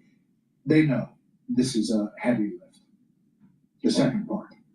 Yeah, I mean, it really is challenging. Certainly getting Hamas to release all the hostages as to a partial release, that was a major deal in itself. But the second phase is considerably more challenging for a couple of reasons. The primary one is Hamas, to make the deal, said that yes, they would disarm, yes, they would give up governance. But also at the press conference in the White House, when the deal was announced, the president made a statement that if Hamas reneged on disarmament, then he would permit the IDF, ordered by Prime Minister Netanyahu, to go back in and finish it. I think the International Stabilization Force would try to do that first. But for our audience to understand, peace enforcement forces only work when both sides are cooperating. There's been a UN peace enforcement force in Lebanon for 2 decades, and Hezbollah has moved south every single year to do something against Israel, and they've never stopped them. So likely the card that would have to be played would be the IDF and Netanyahu going back in there to do that, and that's what really the president's talking about. All right, let's turn to another topic. AP, Russian aerial attack hits Ukrainian hospital. This is just days before President Zelensky arrives here in the White House, launching, the Russians did powerful glide bombs and drones against Ukraine's second largest city in overnight attacks, hitting a hospital, wounding 7 people. We've seen these attacks and the increase. President Trump talked about possibly using Tomahawk missiles on Monday. Take a listen. They need Patriots very badly.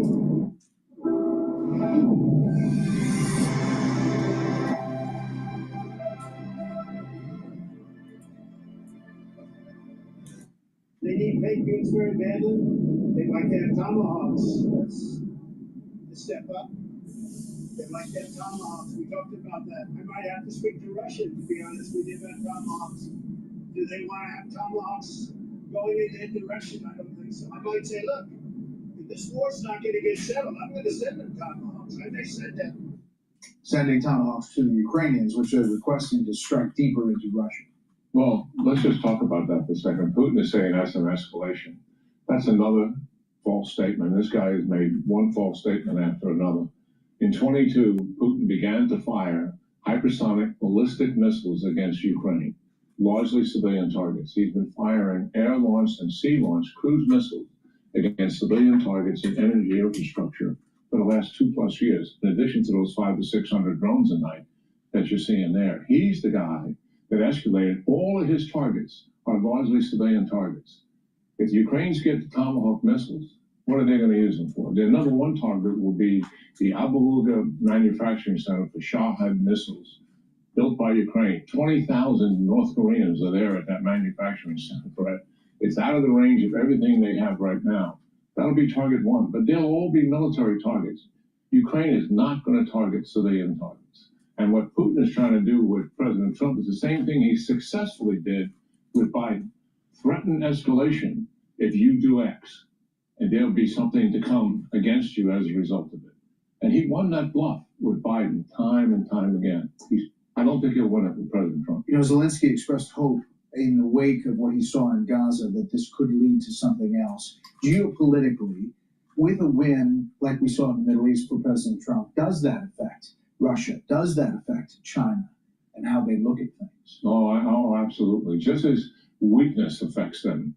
The fact that they become so aggressive during the previous administration is because they believed American leadership was weak and they could take advantage of it. And the facts spoke to that as well.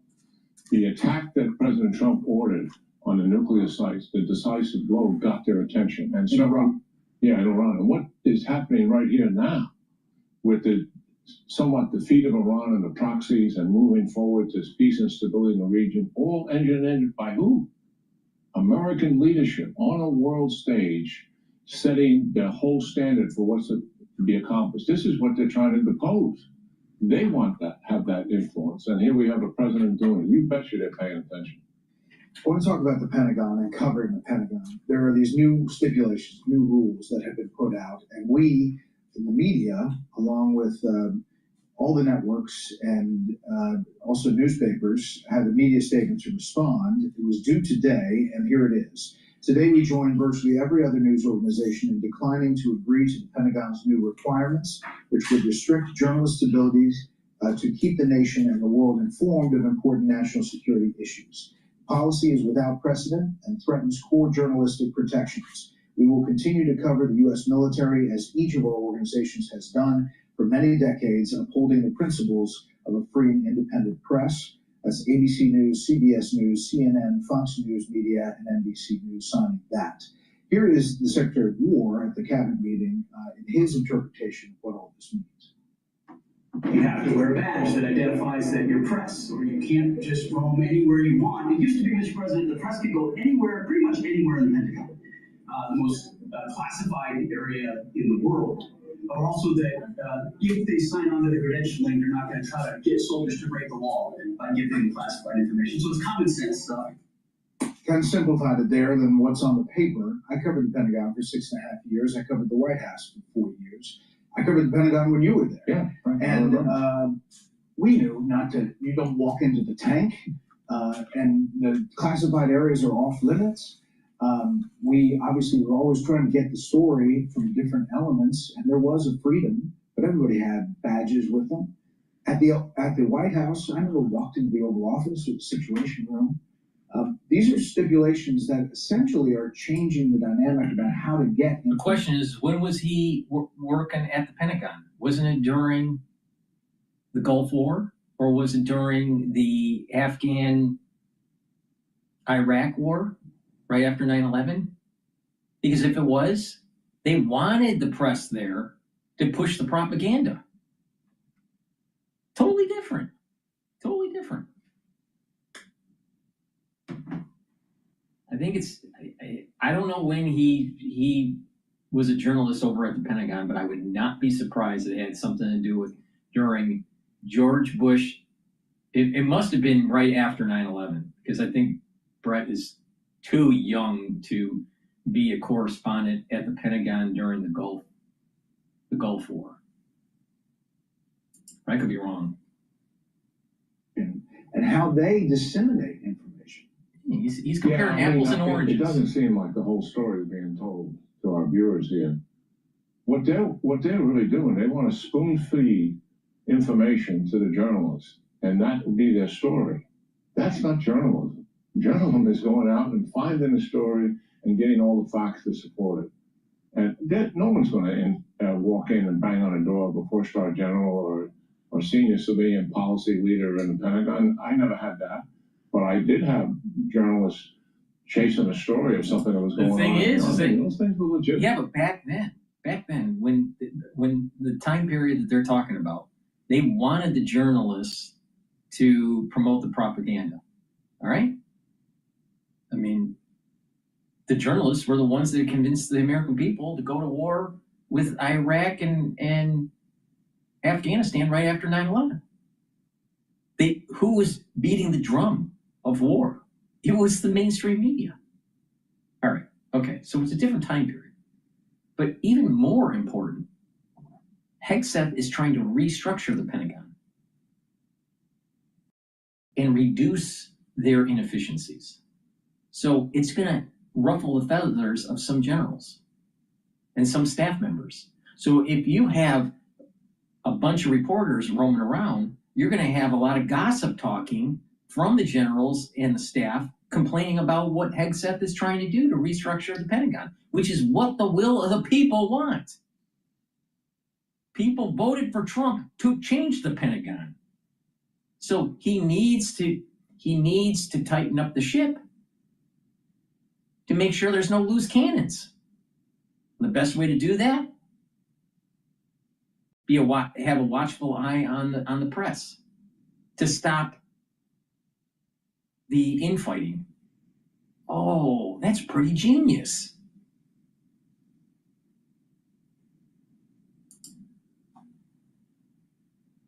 And if anything, what would frustrate us in times is we didn't beat you to it. And something bad is happening, and we're getting our act together to do it. And sometimes, well, let's wait a couple of days before we talk about that, and you guys are on it.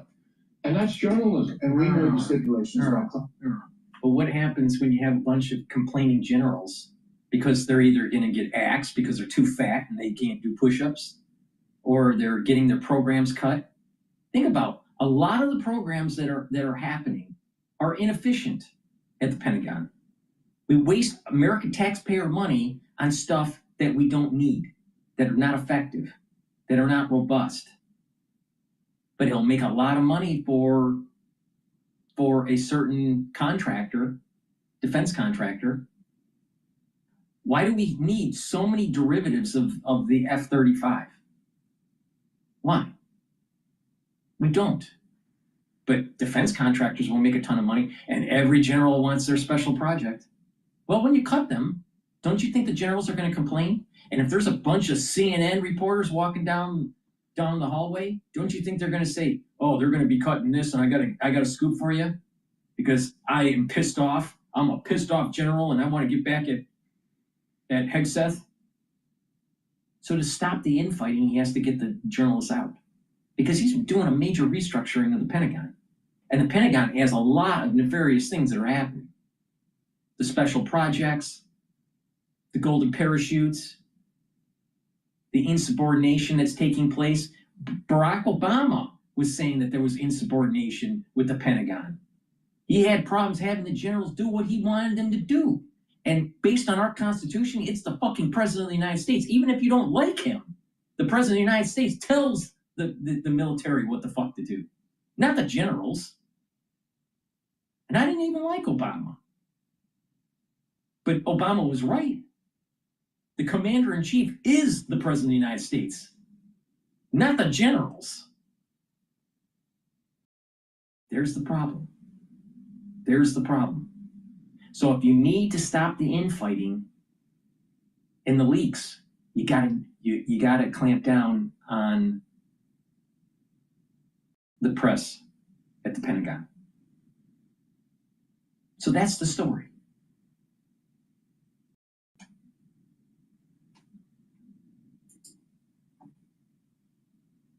Information, and if there are leaks or there are situations, there are investigations many times that lead to that. But in the day-to-day, for military families, for military, us being in the Pentagon is usually an asset. Yeah, I have never ever seen it. I mean, it's only an asset. It's only an asset. It's only an asset when you want to control the population for the drumbeat of war. I insisted that all our new brigadier generals get a class at a few days on what the role of the media is in an American democracy. These are often new generals.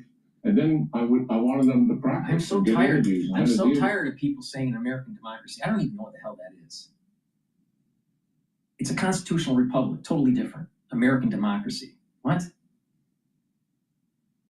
A democracy would destroy our Constitution, because it's a will of the masses. And when the will of the masses are stupid, don't you think that they're going to destroy property rights? Look at what Mamdani's doing in New York City. He's literally destroying property rights. If he wins the mayoralship in New York City, property rights will be diminished. But the will of the people brought him in. That's the reason why our founding fathers wrote the Constitution, to ensure property rights, because they knew that the masses will get upset and want to take property. So to control that, you have a rule of law where property is protected from the masses. We don't have a democracy. There is no democracy. It is a constitutional republic, which is far superior to a democracy.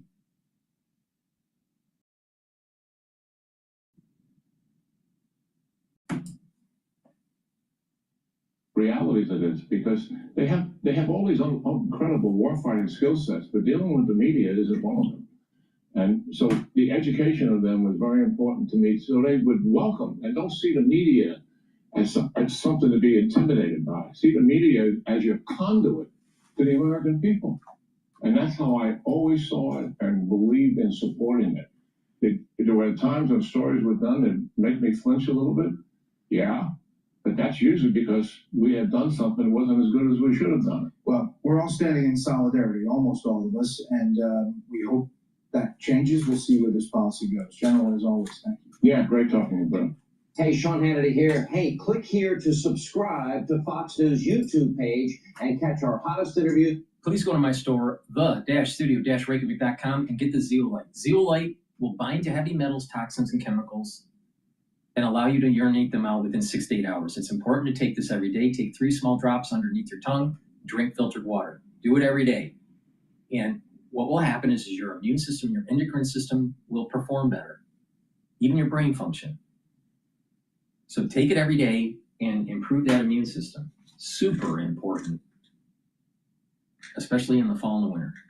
Clarity Factor, a great neurostack. It gets rid of brain fog. It allows you to concentrate, and over time will improve your thinking. It'll speed your cognition and improve your memory. Over time, especially when you're drinking with filtered water and doing proper diet and exercise, taking the Clarity Factor is going to connect your neurons. The dendritic connections will increase. You're going to get this positive neuroplasticity, and you're going to be thinking faster, and your memory will improve. So please go to my store, get the Clarity Factor, take it every day. It's super important. Resveratrol, I've been taking this for decades.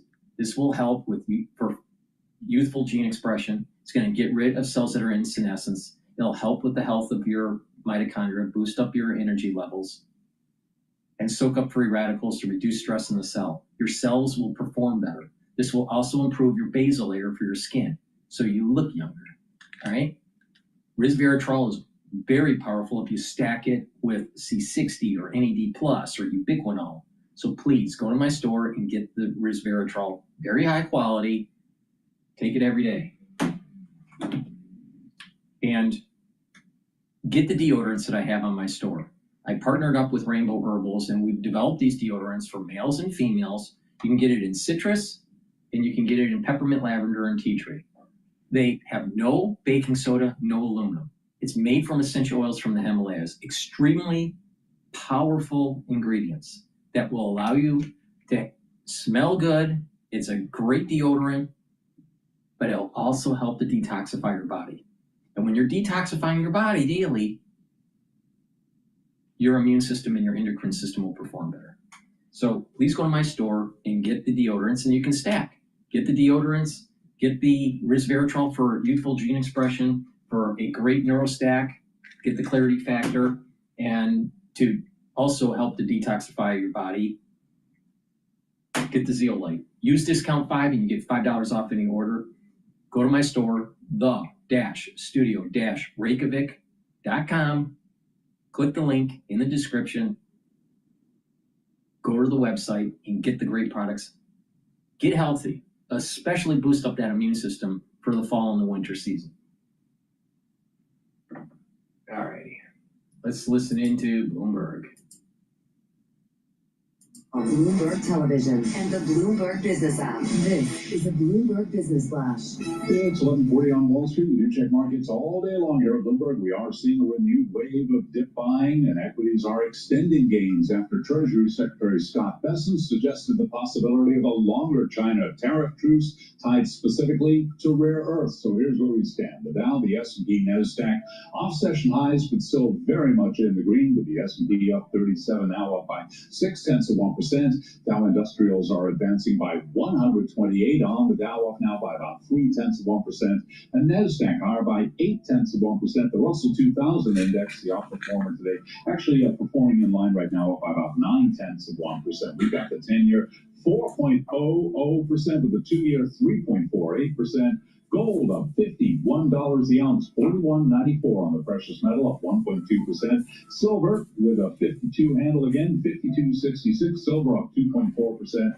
And a retreat for crude, $58.44 right now on WTI, down 0.4%. Morgan Stanley stock traders soared past expectations in the third quarter. Morgan Stanley shares, they are advancing today. Right now, we got Morgan Stanley gained by 5.5%. Bank of America's third quarter earnings beat estimates. Bank of America up now by 5.4%. So what about the banking outlook going forward? Cheryl Page is Senior Portfolio Manager at Angel Oak Capital. She was a guest moments ago right here on Bloomberg Intelligence. You know, I think positioning into the quarter, we like the large caps a lot.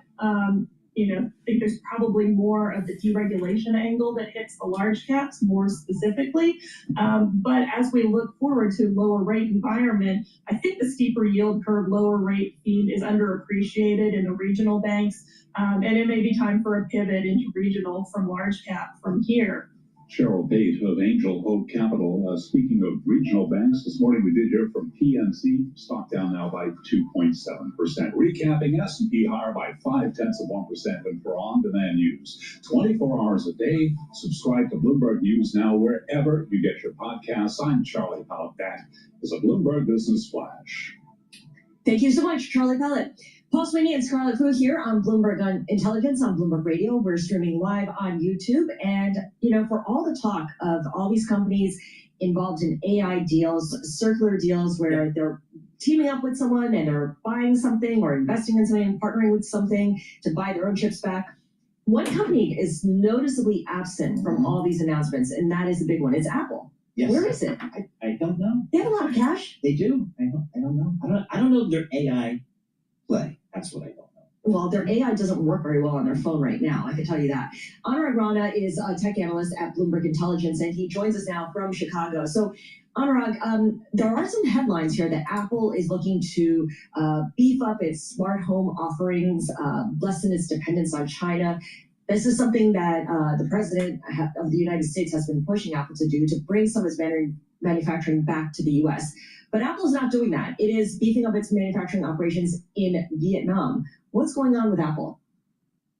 See, when you look at it, whether it's accessories or putting together the phones, you really cannot do that in the U.S. We don't have the size factories or automation to do that. So you will have to do that somewhere in Asia. And as they're diversifying away from China because of the obvious threat between U.S. and China trade wars, Vietnam is a proper location where they can assemble, let's say, some accessories or smaller products where they may cost you $100 or $50, but they have the low-cost area to produce them, or I would say assemble them. So Anurag, we've spent the last 2, 3, 4 weeks speaking with you, speaking with Mandeep, speaking with other tech experts about all these deals around the AI ecosystem that we've seen. $10 billion here, $100 billion there. Companies ranging from Microsoft to AMD to NVIDIA to OpenAI. We have not talked about Apple. And I'm not sure if that's a good or bad thing. I don't know if these deals are good or bad. I just know there are a lot of them. They're coming out of the woodwork. There's big numbers. And Apple's just conspicuous by its absence, it feels like. How do you think about it? Yeah, you could look at it both ways. One way is you criticize that they are not really at the forefront of the next generation model out there. But the other way you can say is, let everybody else fight it out. In the end, it'll go to the one that has the best model and include that in there its own distribution channel, which is basically iOS. We have heard from Markham, and he's done some really good work on this particular aspect of it, is the next version of Siri may have technology from some of the third-party providers, whether that's OpenAI, Anthropic, or even Gemini. Our bet is that, we hope that they go with Gemini because they already get a lot of money from Google for the search business. Maybe there is some revenue sharing on that part as well. So we think eventually, we don't know when, they will get it right when it comes to AI infusing in their product, but it's going to come with some third party rather than in-house AI. So in other words, they're kind of waiting for the dust to settle, waiting for winners to emerge before picking their horse and riding it. Is that something other device makers, handset makers are doing as well? I mean, Alphabet doesn't have to do that because it has its own AI business and it makes handsets. Yeah, and it's very well integrated because it's the Google Gemini, it's part of Android, and then Samsung is going to license that. So they are all set on that particular aspect of it.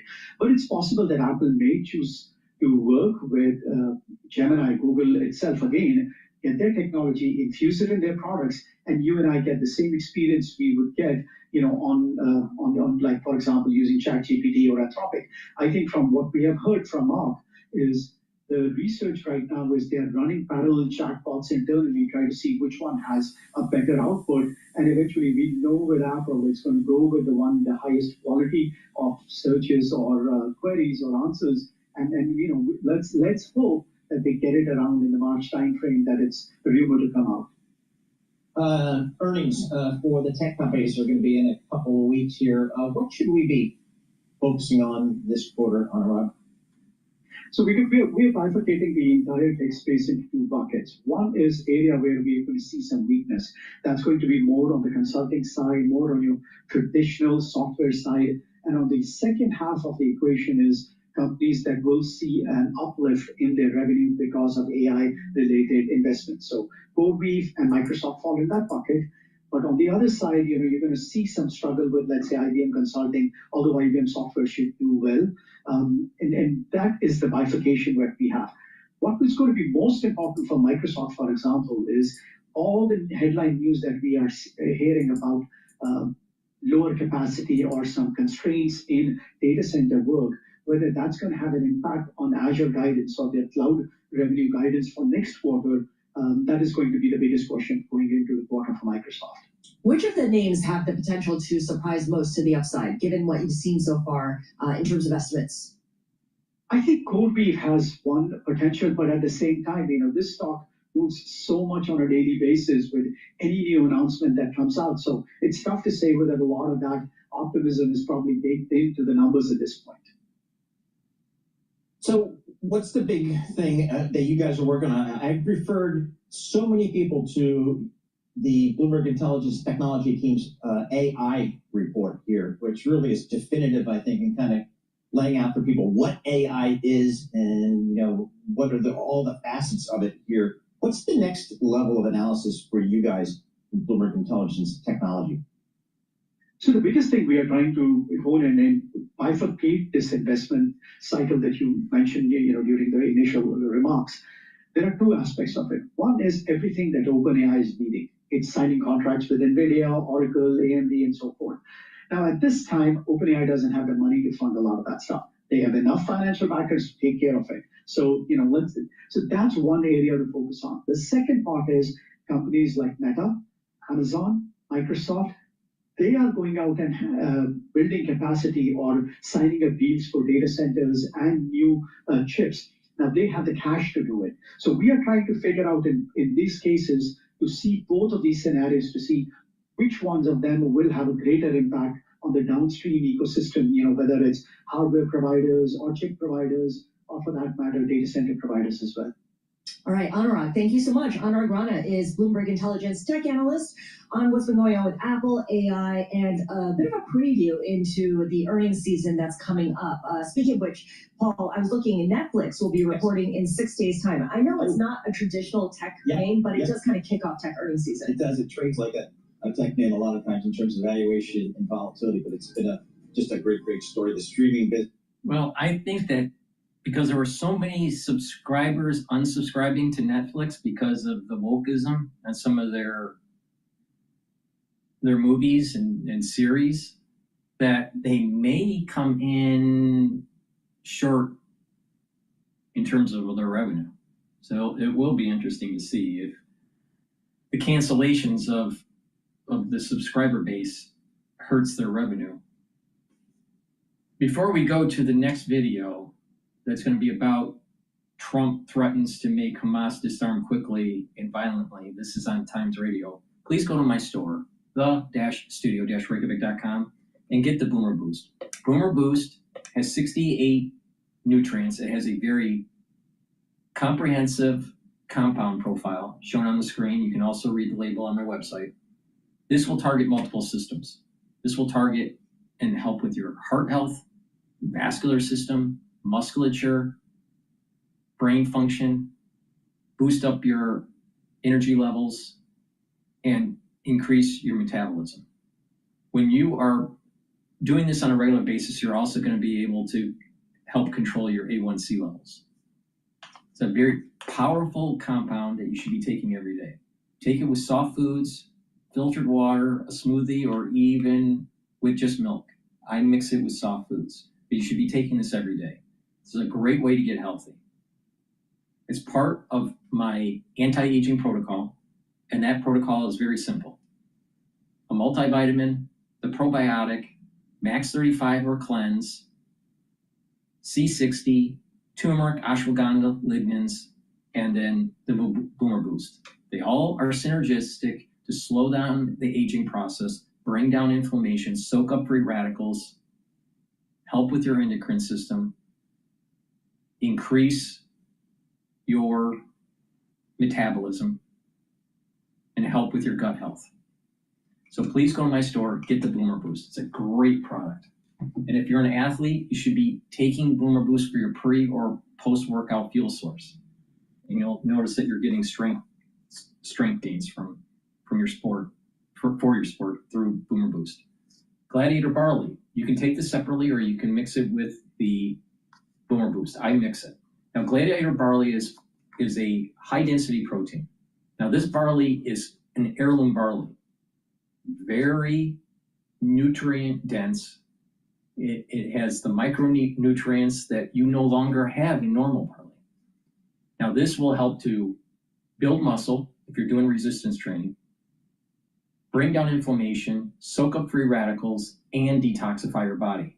Take this every day, and what you're going to notice is that your immune system and your endocrine system will perform better. By bringing down inflammation, you're helping with your cardiovascular health and reducing plaque formation.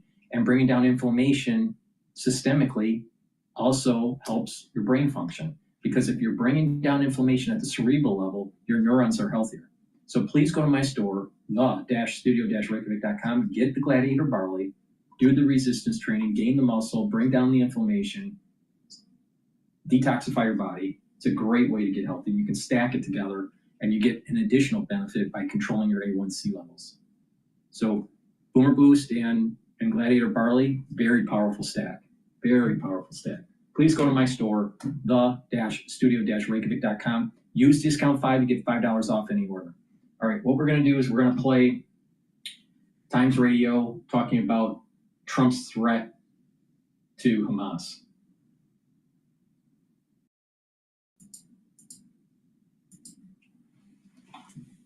Since the day he became president, that he's going to personally get involved in Gaza in the sense of sending troops, but even he'll say he won't send troops. So he's really just threatening that the war will turn. I think that in principle could happen if the deal broke down. I don't think we expect any American action against Hamas. Now, on the front page of the Times this morning, Donald Trump says he'll make Hamas disarm after video emerged of the militant group killing suspected collaborators, their words, in Gaza.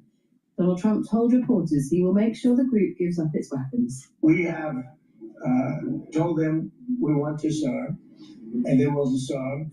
And if they don't disarm, we will disarm them. And it'll happen quickly and perhaps violently. But they will disarm. You understand me? Because everyone says, oh, well, they won't disarm. They will disarm. And I spoke to Hamas.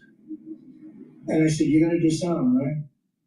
Donald Trump also spoke about Hamas publicly killing its enemies. You know, they did take out a couple of gangs that were very bad, very, very bad gangs, but they did take them out, and they killed a number of gang members. And that didn't bother me much, to be honest with you. That's okay. It's a couple of very bad gangs. You know, it's no different than other countries. Meanwhile, Israel says it will.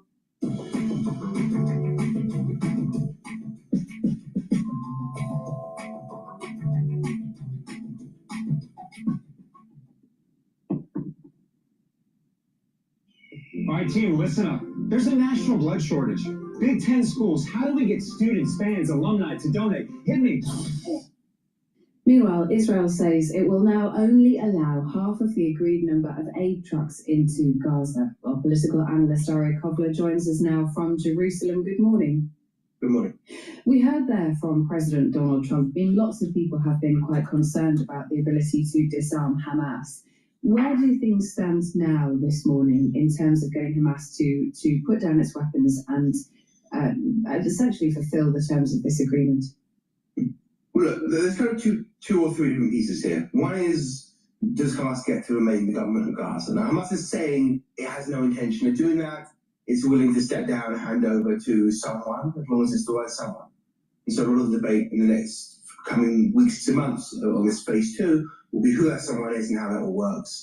The question of arms is also twofold.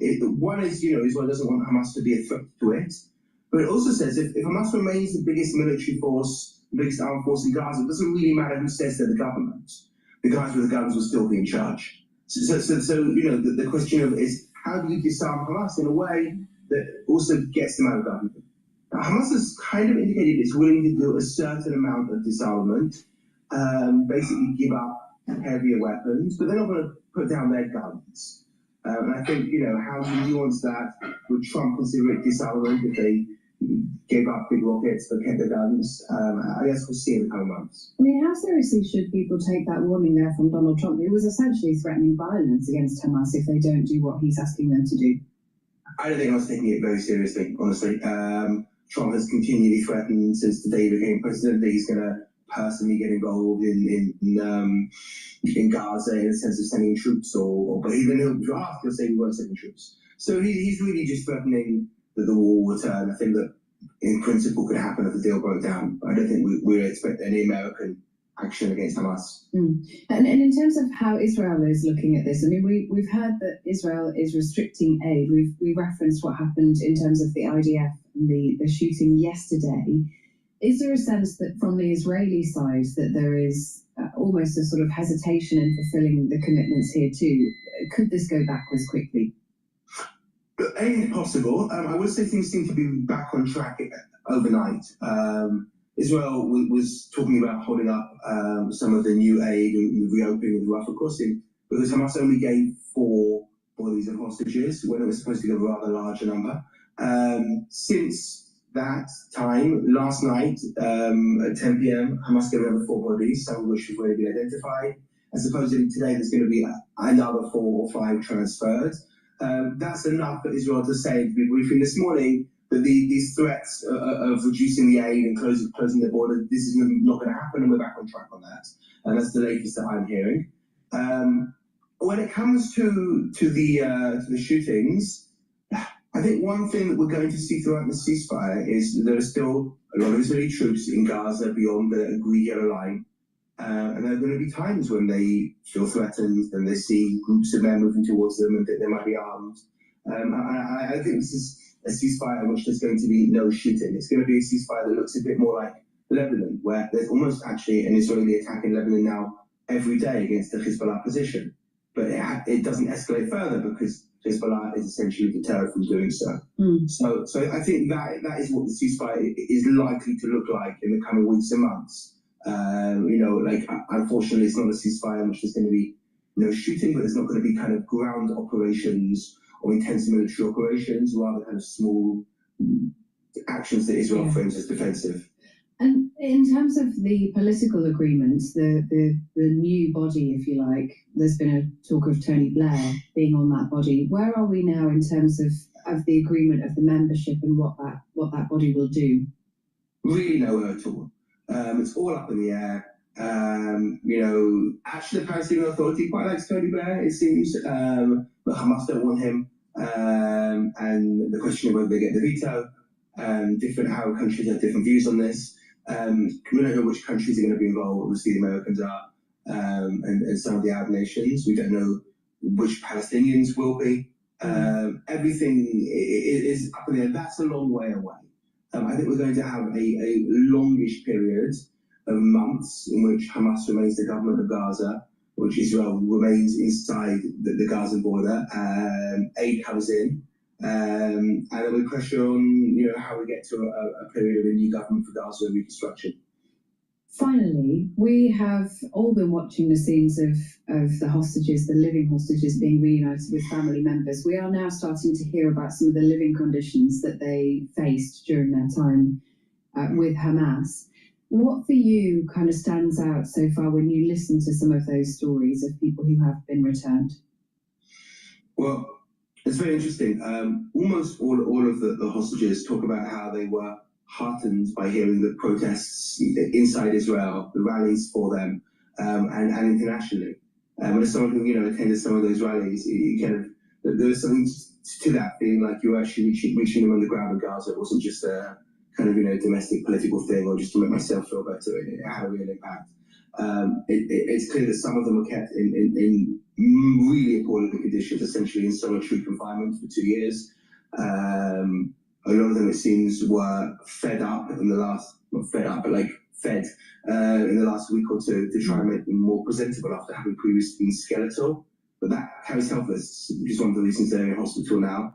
And just kind of seeing how many of them never gave up hope throughout this period. Yeah, it's such an important point to remember, and I know that we will start to hear more of those stories over the coming days and weeks. Ari, thank you as ever for joining us to give us the latest.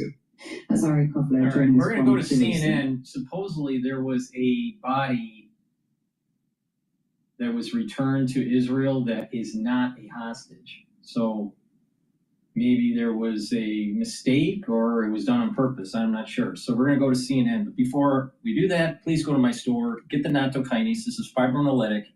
This will break up clots, but also help to bring down LDL levels and increase your HDL levels. Nattokinase you should take every day to help with your cardiovascular health. Super important. All right? So please go to my store. Use discount 5. You get $5 off any order. Go to my store, the-studio-reykjavik.com. The link is in the description of this video.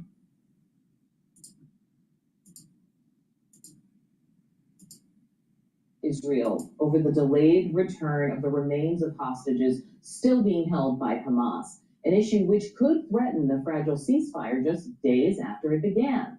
Now, as of this morning, only 8 of the 28 deceased hostages who were in Gaza have been returned to Israel, and the Israeli military says one of those 8 bodies is not an Israeli hostage. Under the terms of the ceasefire, Hamas had agreed to turn over the remains of all 28 by midnight on Monday. Now, in retaliation, Israel is restricting aid to Gaza. Families of those hostages are also demanding more action from the Israeli government, who they accuse of moving on now that the deal for the living hostages is done. It was like the game is over. Now let's celebrate, the party's done, let's move on to the next thing. And we were saying, no, that's not the case. My son is no less of a hostage than those that came out yesterday. Yes, we're very happy for those families that are being able to hug their loved ones. But my son is entitled just as much to come out and for my family to have the closure that it expects to receive. CNN Salma Abdelaziz.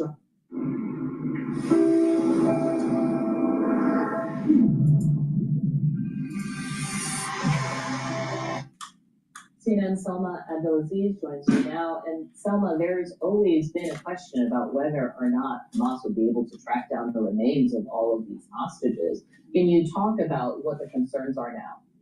And Adi, that's absolutely the key kernel here. Let me start by explaining what we know so far, because this only just happened a couple of hours ago that the Israeli military announced that one of those 4 bodies that had been handed over overnight by Hamas to Israel was not that of a deceased hostage. Now, one source saying that they believe it was actually a misidentification by Hamas.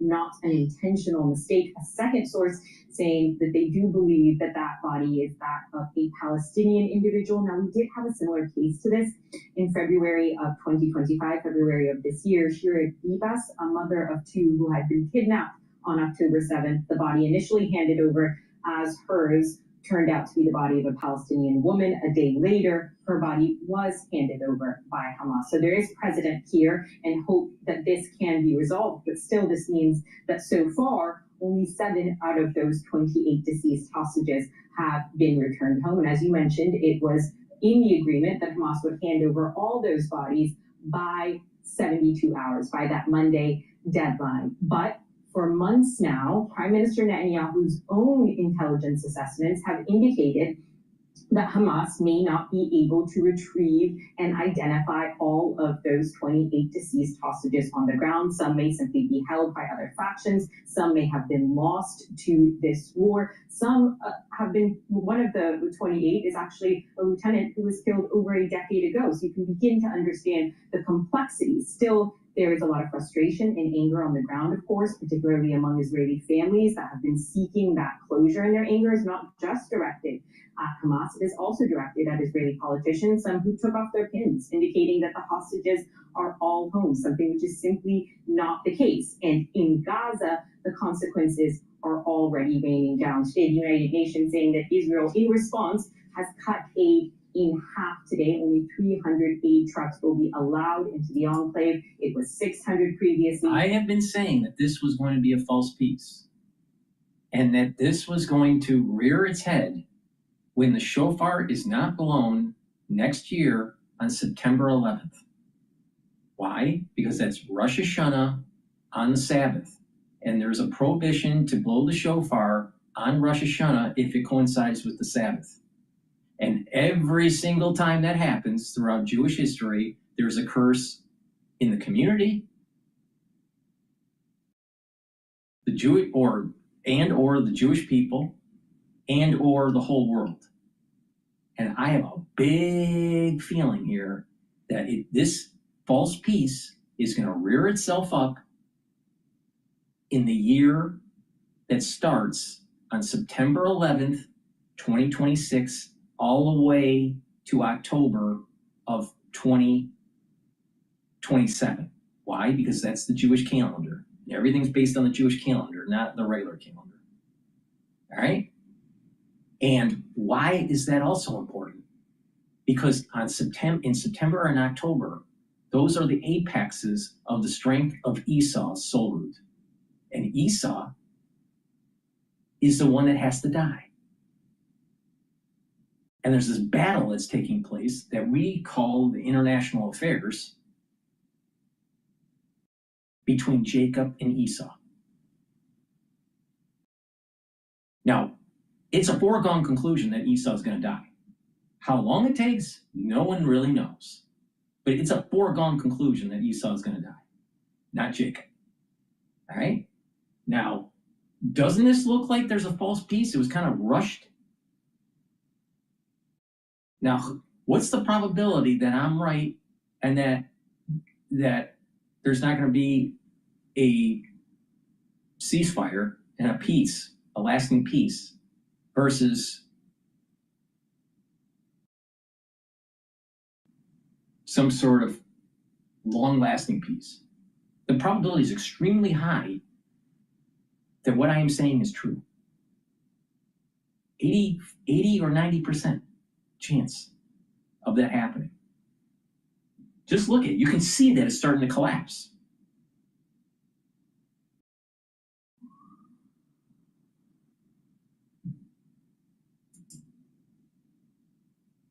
Barely enough, according to humanitarian workers, and Israel's security bodies are now potentially recommending that Israel redeploy its forces to parts of Gaza or shut down the Rafah crossing completely. So serious concerns now that we're seeing the cracks in this ceasefire deal. And at the heart of it all, Adi, of course, is Prime Minister Netanyahu, who has had this knowledge for months now that Hamas may not be able to retrieve all the dead.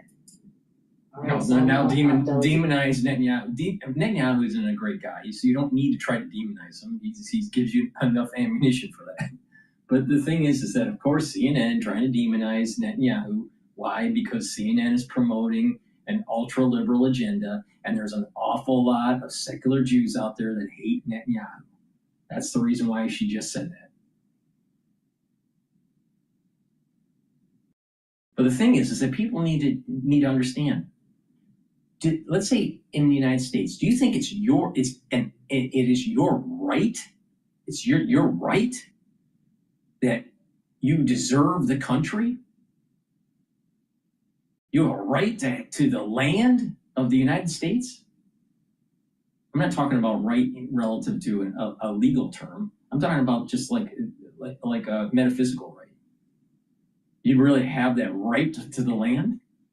You only have right when you can defend and win. So you have right for existence as a human being. You don't have a right to a country, right? The same thing with the Palestinians. Does the Palestinians have a right to a country? No. If they can't win on the battlefield, no.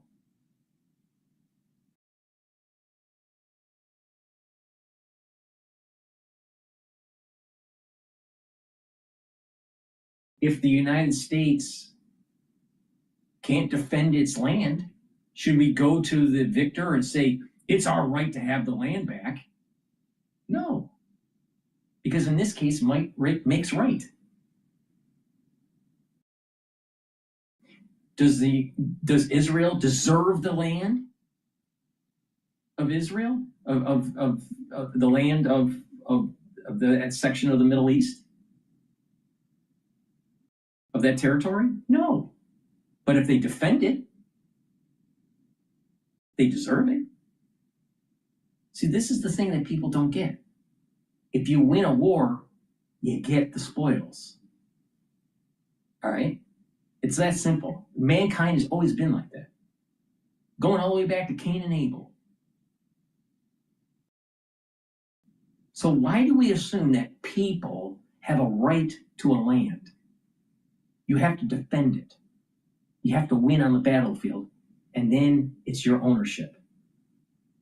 And when you can control your borders, and you can control your society, then you have the land. But if you can't win on the battlefield, you don't have this. It's not your right to it. You have to earn it. And obviously, the Gazans lost. They didn't win. They lost. But we have this international community that says, no, we got to carve it out for the Palestinians. But Israel won. Should we carve out parts of Texas and give it back to the Mexicans? Why don't we give the upper peninsula of Michigan to the Canadians?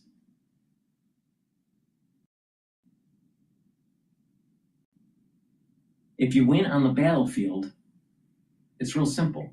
You won. You shouldn't have the international community telling you how to divide the spoils. So no, the Palestinians don't have a right to the land. And the same thing with the same thing with Israel. Israel doesn't have the right to the land. They have to defend it. They have to win. That's what makes it right.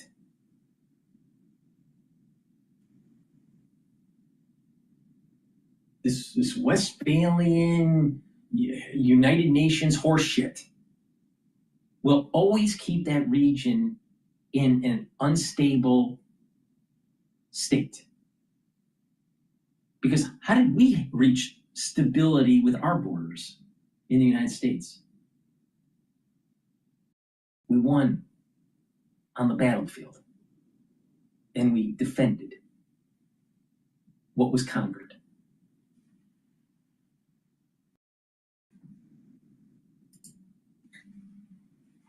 Will be following this today. Thank you for your reporting. Joining me right now is one of those parents still waiting, Ruby Hen, the father of Itai Hen, the youngest American hostage taken.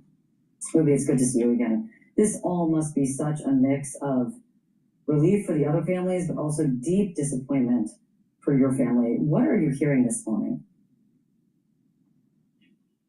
Yes, I appreciate.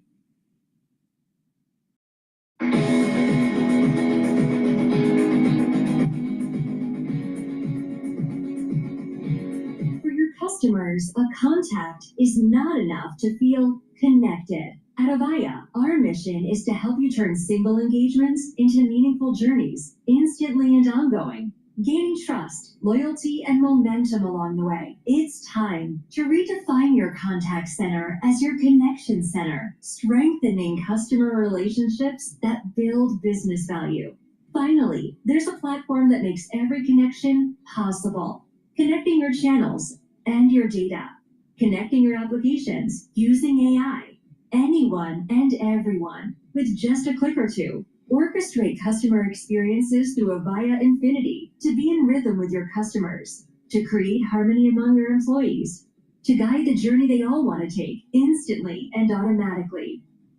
Using what you know about those you serve to deliver the experiences they all deserve. Avaya Infinity is the platform for strengthening customer relationships, turning contacts into connections, and making possibilities infinite.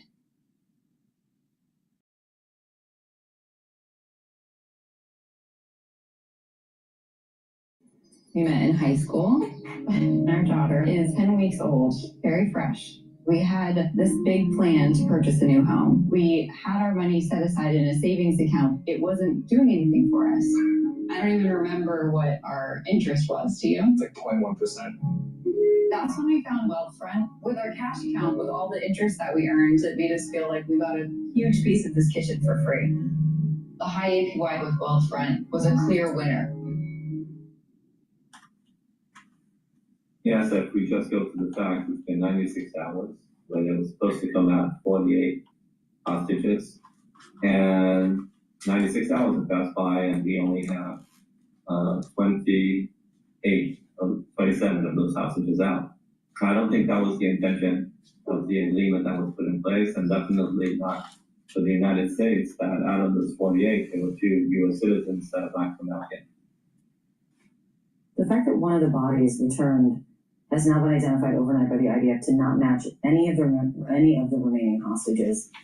What do you think that means? Why do you think Hamas would do that, or what do you think it says about what Hamas knows of the whereabouts of the hostages? They don't know. That's the problem. Yeah, I think there's lots of psychological warfare and a lot of testing the boundaries. Hamas could have done it unintentionally because it might be difficult to find, but they also might have done it intentionally to just convey the message how difficult it is. That means that they need much more time. And that's the way to play with the agreements that were put in place regarding the future of Gaza and all the discussions that are going on in phase 2. It was very specific, where the agreement said 72 hours Hamas needs to provide all of the hostages that have possession and intelligence on those that it does not. That did not happen. So we are in a breach.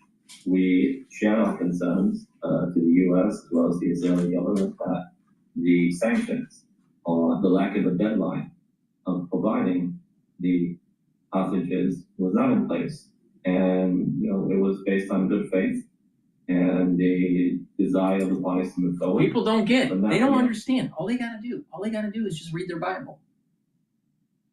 The mother of Jacob and Esau, she knew that Esau was an animal. And that's why she convinced Jacob to make sure that he got the blessing over his brother. Because Esau was born first. They were twins. All right? Now, Esau is red and hairy. He gets mad easily. He kills. He's not a scholar. He's not a homebody. He's not, he's a man of the field, right? And he gets enraged and jealous. But he's smart. He's smart. He's cunning. He's a predator. And now individuals, groups of people, even countries get their energy from a soul root. And the soul root of Hamas and the Palestinians is Esau. Now people would say, no, it's Ishmael. No, that's Saudi Arabia. No, Esau. The ones repent, they'll become positive Esau and the intellectual Esau. But the ones that don't repent, aka Hamas, aka Hezbollah, even the theocratic regime of Iran, guess what? That's negative Esau. And the Bible stated that Benjamin chops off the head of Esau. And the head ends up being buried with the patriarchs, the intellect, because Esau repented. The body, the animalistic, isn't allowed to be buried with the patriarchs. And this is very reminiscent of what we're seeing here with the destruction of Gaza. Now, people need to really pay attention here. Negative Esau has to be completely destroyed. It cannot be allowed to live. This is the reason why there's a false peace. This is why it's not going to work. There'll be more destruction. More land will be taken away from the Palestinians, especially in the West Bank now. And the Israelis are going to have enough of this bullshit, and they're going to pull down the Dome of the Rock. Now, is that tomorrow? No. But as weapons become more deadly, using more drones and more AI, it's going to be more costly, more collateral damage, because the job wasn't done in the 1970s or the 1980s or in 2000s or in 2010s or even the 2020s. It wasn't even done during the Crusades. You know, if the Crusades worked, we wouldn't have this fucking problem, would we? The Christians lost. This goes back to what I said. You don't have a right to the land. No one has rights to land. You got to fight for it. And during the Crusades, guess what? The Muslims won. And now, fast forward to the modern day era, and we're still dealing with the problem of the Dome of the Rock. We wouldn't have that problem if the Christians actually took down the Dome of the Rock. No, they were afraid.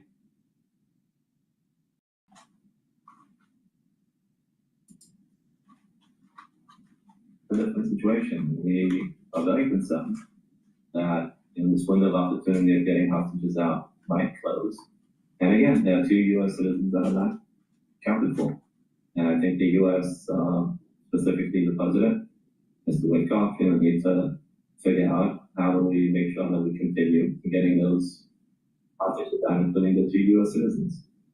Really quickly, President Trump is saying, he said before the Israeli parliament, the war is over. He's talking about this moving into phase 2.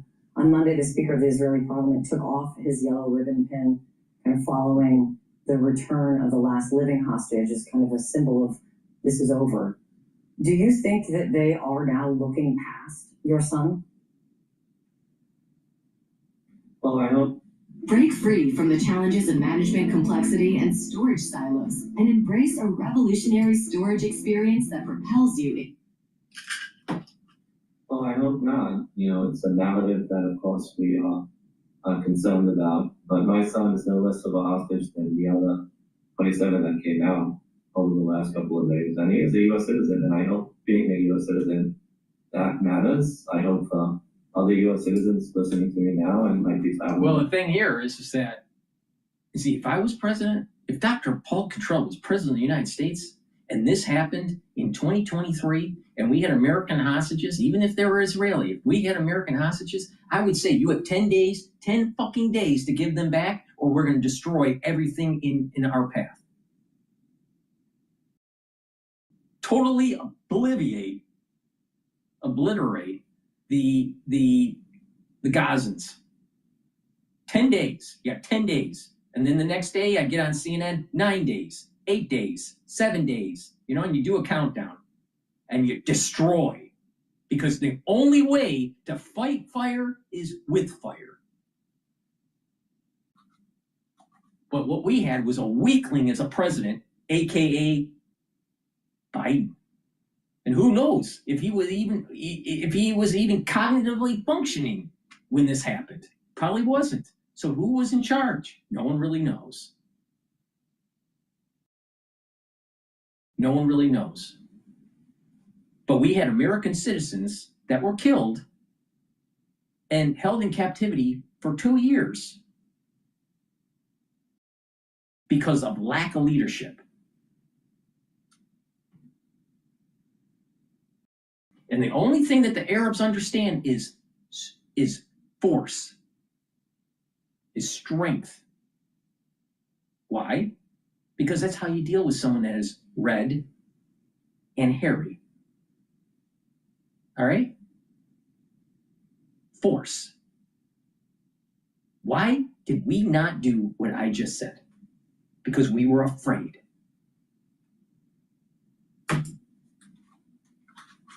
One, and God forbid, someone might take them. It should be a liability, not an asset, to take U.S. citizens out. And it's also inconceivable that Russia got all of its citizens out, Germany, France got their citizens out, but the U.S. still have 2 citizens left behind. What does that mean about being a U.S. citizen? What are you being told by the State Department, the White House, or even the Israeli government at this point of what to expect and what to prepare for? And what are you hearing and what's your sense? Because you have been advocating for your son from the very beginning. You and I have had so many conversations. Do you get the sense that they are as committed as they were before to returning your son to you? I do. Like, I have no doubt that that is the intention. I just think that the fundamentals of the agreement that were put in place. You know, this is very reminiscent of, there was supposed to be an exchange of the POWs and the MI and Missing in Action soldiers during Vietnam. And then all of a sudden, you know, the signing of the war, you know, the war is over. And guess what? There were a lot of missing soldiers. And they were forgotten. They were forgotten.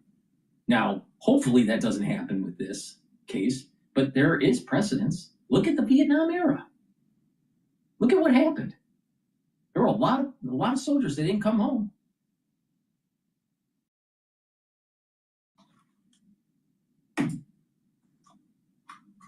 And that exactly is where Hamas is playing at the moment, and testing the boundaries. And I think that's where the United States and the mediators need to do whatever is possible to make sure that Hamas goes back to what was agreed upon and releases as soon as possible all of the hostages that they have. They are in breach at the moment. And it was also assumed that 2 U.S. citizens can be accounted for, based upon the knowledge that I have. So they should have been out, and they are not out. And the question is, what do we do? Here's the problem. This is the problem with is the problem with the secular movement in Israel. They just wanted the hostages back. They don't even want the Temple Mount to be rebuilt, which is antithetical to what is actually written. All right, so they're part of the problem. They're part of the problem. You wonder why that there were no Orthodox people that were captured during October 7th of 2023? Because they were following a holiday. The ones that were, you know, at the rave, they weren't following the holiday. Don't you think that there was a little bit of retribution there? Cosmic retribution, if you want to call it that. Metaphysical retribution. Not getting to the heart of the problem. You're dealing with someone that's red and hairy, Esau, and you're also dealing with infighting within the Jewish faith, within the Israeli constituency. And all they cared about was the hostages. Well, that's not the. They're missing the forest through the from the trees.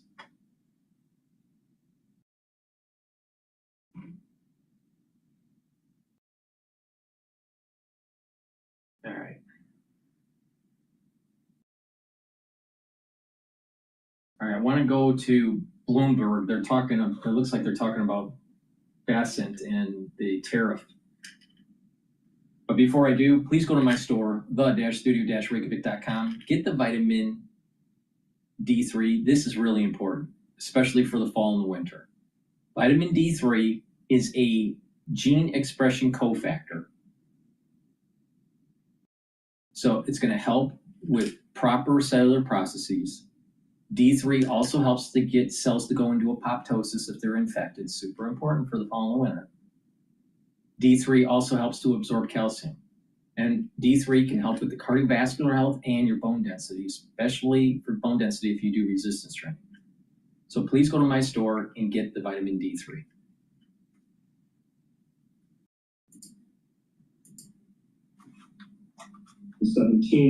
All things considered, it's a good place to be in a highly polarized America.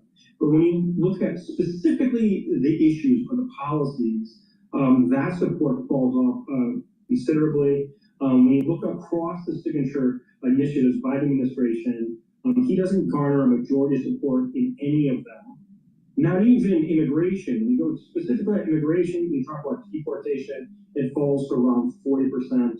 Obviously, he still garners the support of Republicans, supermajority percent of Republicans, but across the board, these signature policies do not find majority support. Fascinating numbers on crime here, Cliff, and it reminds me of polls that find, congressional approval ratings are off a cliff. They're in the single digits, unless you're talking about someone's own member of Congress, and they love that guy. Just you fire everyone but my guy or my gal, and that's apparently the case for crime in your city. Your city is safe, just not the other ones. And when you take a look at this, you asked questions about this compared to this time last year. Is crime in the following area higher, lower, or the same? When you look at the country, through the roof, it's higher. Major cities, a little bit lower. Your state as a whole, we're down in the 30s here. Your city or community, nobody thinks that crime is a major problem. It's in the 20s. So the president has seized on a national perception here that people may not rationalize with their own town. Yeah, man, I love my town. I love my guy. I don't like your town. I don't like your guy. That's something we see perennially in polling since even the 1930s. And indeed, the administration has leveraged that, right? It's all about proximity. The closer I am to the issue of crime, the less I think it's a problem. And he has, pushed that agenda. Now, the Republicans have historically pushed that agenda, with their base being in the suburbia and rural areas, not in those sort of blue urban areas. But ultimately, that's the explanation of the difference in perceptions. Now, that said, there is very little support for the deployment of National Guard troops in the urban areas. It doesn't matter how you ask it. You only get somewhere between 20 and 30% of Americans agreeing with it. But still, you get a strong majority of Republicans. But as a general, not base issue, it doesn't flow. And Cliff, I do want to go back to one point that you made at the top, just about political extremism. We saw the White House present Charlie Kirk with a posthumous Medal of Honor yesterday. Some of your research shows that this had been front and center for Americans even before Kirk's murder about 5 weeks ago. What are you seeing there in the numbers? Yeah, so as you said, Mario, that's a great point. It actually, worry about political extremism predates the Charlie Kirk assassination. It already was the #1 issue. What's happened since then, it's become a more national issue, not a Democratic issue, because historically it had been very much a Democratic issue, worries about threats to democracy, worries that Trump was authoritarian. Now we have Republicans saying the same, that they are worried with political violence, and it's directly a function of the Kirk issue. It's great to have you back, Cliff, and thanks for sharing this research from Ipsos. It's very interesting. when you pay attention to Plato's Republic and how it maps to our days today, there's infighting with democracy, and then it leads to tyranny. There's a tyrant that comes. Now, I don't think it's Trump, and our democracy is, our constitutional republic will go on for many more years, you know, with the balance of powers between the judicial, legislative, and the executive. But there's going to be a boiling of stress and tension in the society between the haves and the have-nots. Because what's happening is that the representative government is being beholden to an aristocracy, a wealthy class, all right? Because the cost to run a campaign, they're going to be beholden to K Street. They're going to be beholden to the lobbying groups, even the super PACs. Now, I happen to meet one of the key lawyers that's pushing to try to prevent super PACs from being formed. And it's going through some legal hoops and court systems, but there is a high probability within the next 5 years that the Supreme Court will see this case and have to make a definitive judgment if super PACs are legal or not. So it's a convoluted legal argument, and I'm not a lawyer, and I don't want to be one. But the thing is that there's a problem with the haves and the have-nots. There's a stress that's building up. And in the future, there's a high probability of a tyrant to take charge because of this stress. All right? And this is what Plato's Republic's warning about.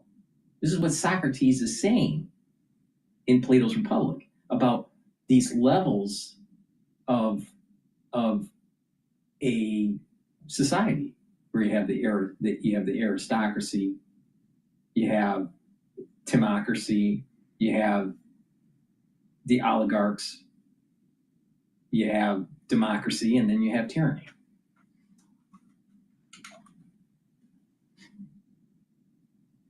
Now, again, you know, it goes back to the idea: are you going to fight for constitutional freedoms or not? They're endowed by our Creator, but if you don't protect them, you lose them.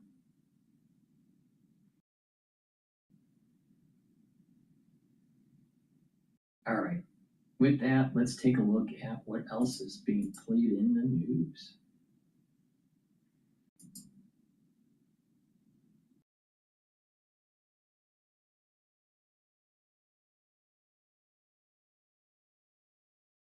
All right. I want to take a look at. Let's listen in. Just let's see where the Supreme Court's at. It hears arguments in key voting rights. Hopefully they're playing this. I'm not sure. This is live.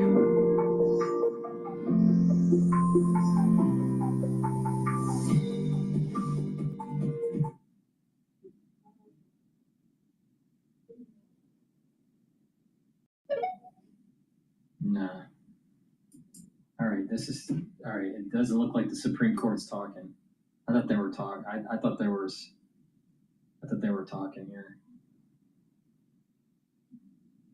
All right, let's listen. Let's listen to Times Radio. Trump can put Putin out of business and end the war. There are no red lines. Putin can huff and he can puff and he can make all the noise he wants to make. But at the end of the day, it's just huffing and puffing. And so I think that we should be giving Ukrainians everything they ask for and everything they need to cause Putin untold damage, particularly to his military infrastructure and to his economy, because that's going to be the only moment that he comes to the table and agrees a ceasefire. He's not going to agree a ceasefire if he's not under duress, and he's not currently under duress.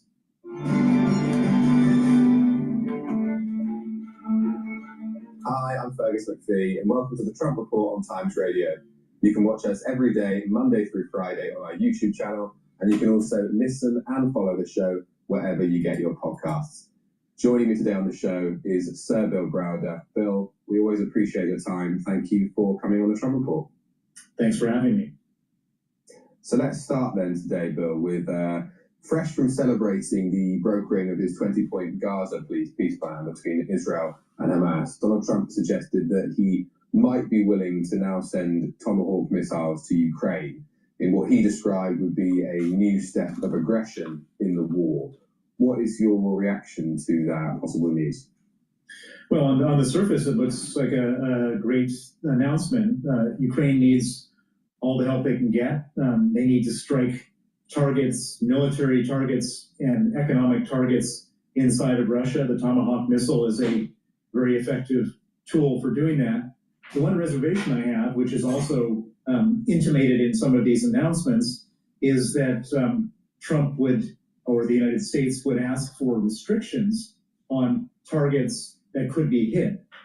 And one of the things which I found so frustrating about the U.S. military aid to Ukraine during the Biden administration is that they would provide quite a bit of aid, but then they would put these very onerous restrictions on the Ukrainians to say that they could only use ATACMS missiles inside the territory of Ukraine, which I think is kind of crazy.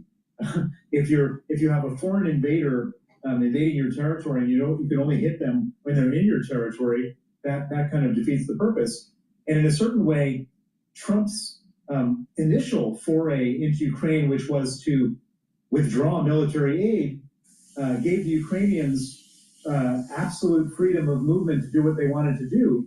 And we've all seen that without the U.S. restricting Ukraine on hitting targets inside of Russia, they can be quite effective. And of course, we're all watching on a daily basis as Ukraine, using just drone technology for the most part, has immobilized and destroyed somewhere between 20 and 40% of Russia's oil refining capacity. And there are now fuel shortages and all sorts of other economic problems as a result inside of Russia. So what I'm worried about is Trump providing Tomahawks and then saying, you've got to give us a list of every target you want to hit in Russia, and we may reject those targets. And so let's see what happens, but that's the issue going forward. Because we know the Tomahawks, I think they can range from between sort of 1,500 to 1,800 miles, which would hypothetically mean Ukraine could strike Moscow. But are you saying you'd imagine Moscow might be on that list of do not strike targets? Well, I don't know what's going to be on the list or what's not going to be on the list, but I know that having a list creates a problem, because there's this fantasy that if you hit Russia, you're going to escalate, and all of a sudden we're going to be in a terrible nuclear war, which has never proved to be true. We know from the very beginning of the war that so many things could have been done. First, it was tanks, then it was ATACMS missiles, then it was F-16s, and everybody said, no, we can't do that. That's going to escalate. That's going to cause problems. No, we can't. And then we ended up doing it. It didn't escalate. It didn't cause problems. And if we had done it earlier, we would have saved lives and perhaps changed the outcome of the war. And so I don't know what's going to be discussed in these meetings. I don't know what restrictions will be put in place. That's the main reservation I have. The headline looks good. The details may not be so good. Mm. So is there any cause for concern then? Because we know that Joe Biden's administration kind of famously didn't ever send any Tomahawks to Ukraine. So if this is a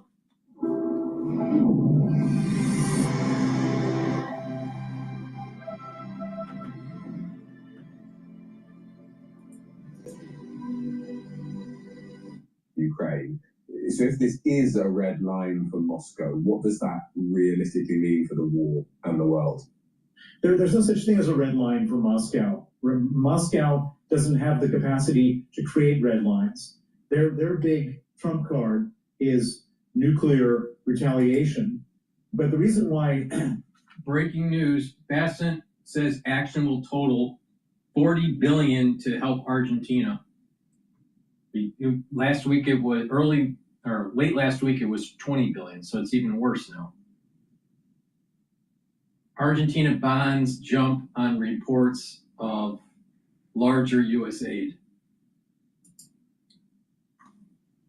Putin hasn't used nuclear weapons is the same reason why every other Russian and Soviet leader has never used nuclear weapons, because using nuclear weapons leads to mutually assured destruction. And so there's sort of an absolute practical prohibition on using nuclear weapons. And otherwise, there are no red lines. Putin can huff and he can puff and he can make all the noise he wants to make. But at the end of the day, it's just huffing and puffing. And so I think that we should be giving the Ukrainians everything they ask for and everything they need to cause Putin untold damage, particularly to his military infrastructure and to his economy, because that's going to be the only moment that he comes to the table and agrees a ceasefire. He's not going to agree a ceasefire if he's not under duress, and he's not currently under duress. Because you mentioned the Ukrainian-made drones here, but if the US does send these Tomahawks, that is a game changer, isn't it? That's a level up from Ukrainian drones. I'm not sure anything is a game changer per se. Everything adds more pressure onto Russia. If they have the Tomahawks, they can use those Tomahawks to destroy arms production. If they can use it to destroy military bases, planes, or oil exploration, production, refining capacity. Those are the types of things which then adds more and more pressure onto Putin. And I think that altogether, putting that in place, other things, other military offensive military equipment, plus going after Russia's oil revenue, those are all things that put together can put Putin in a position where he has no choice but to negotiate. But right now he's not in that position. And if you take President Trump at his word, he wants to force a negotiation, and that would be the thing. Those would be the things to do to force a negotiation. Yeah, both yourself and other contributors have mentioned sort of the oil refineries on this show before. Now, peace through strength has become sort of something of a doctrine for the Trump administration. I think he even used the words in his address to Israel earlier this week. Do you think we've seen that yet applied in his approach to Russia?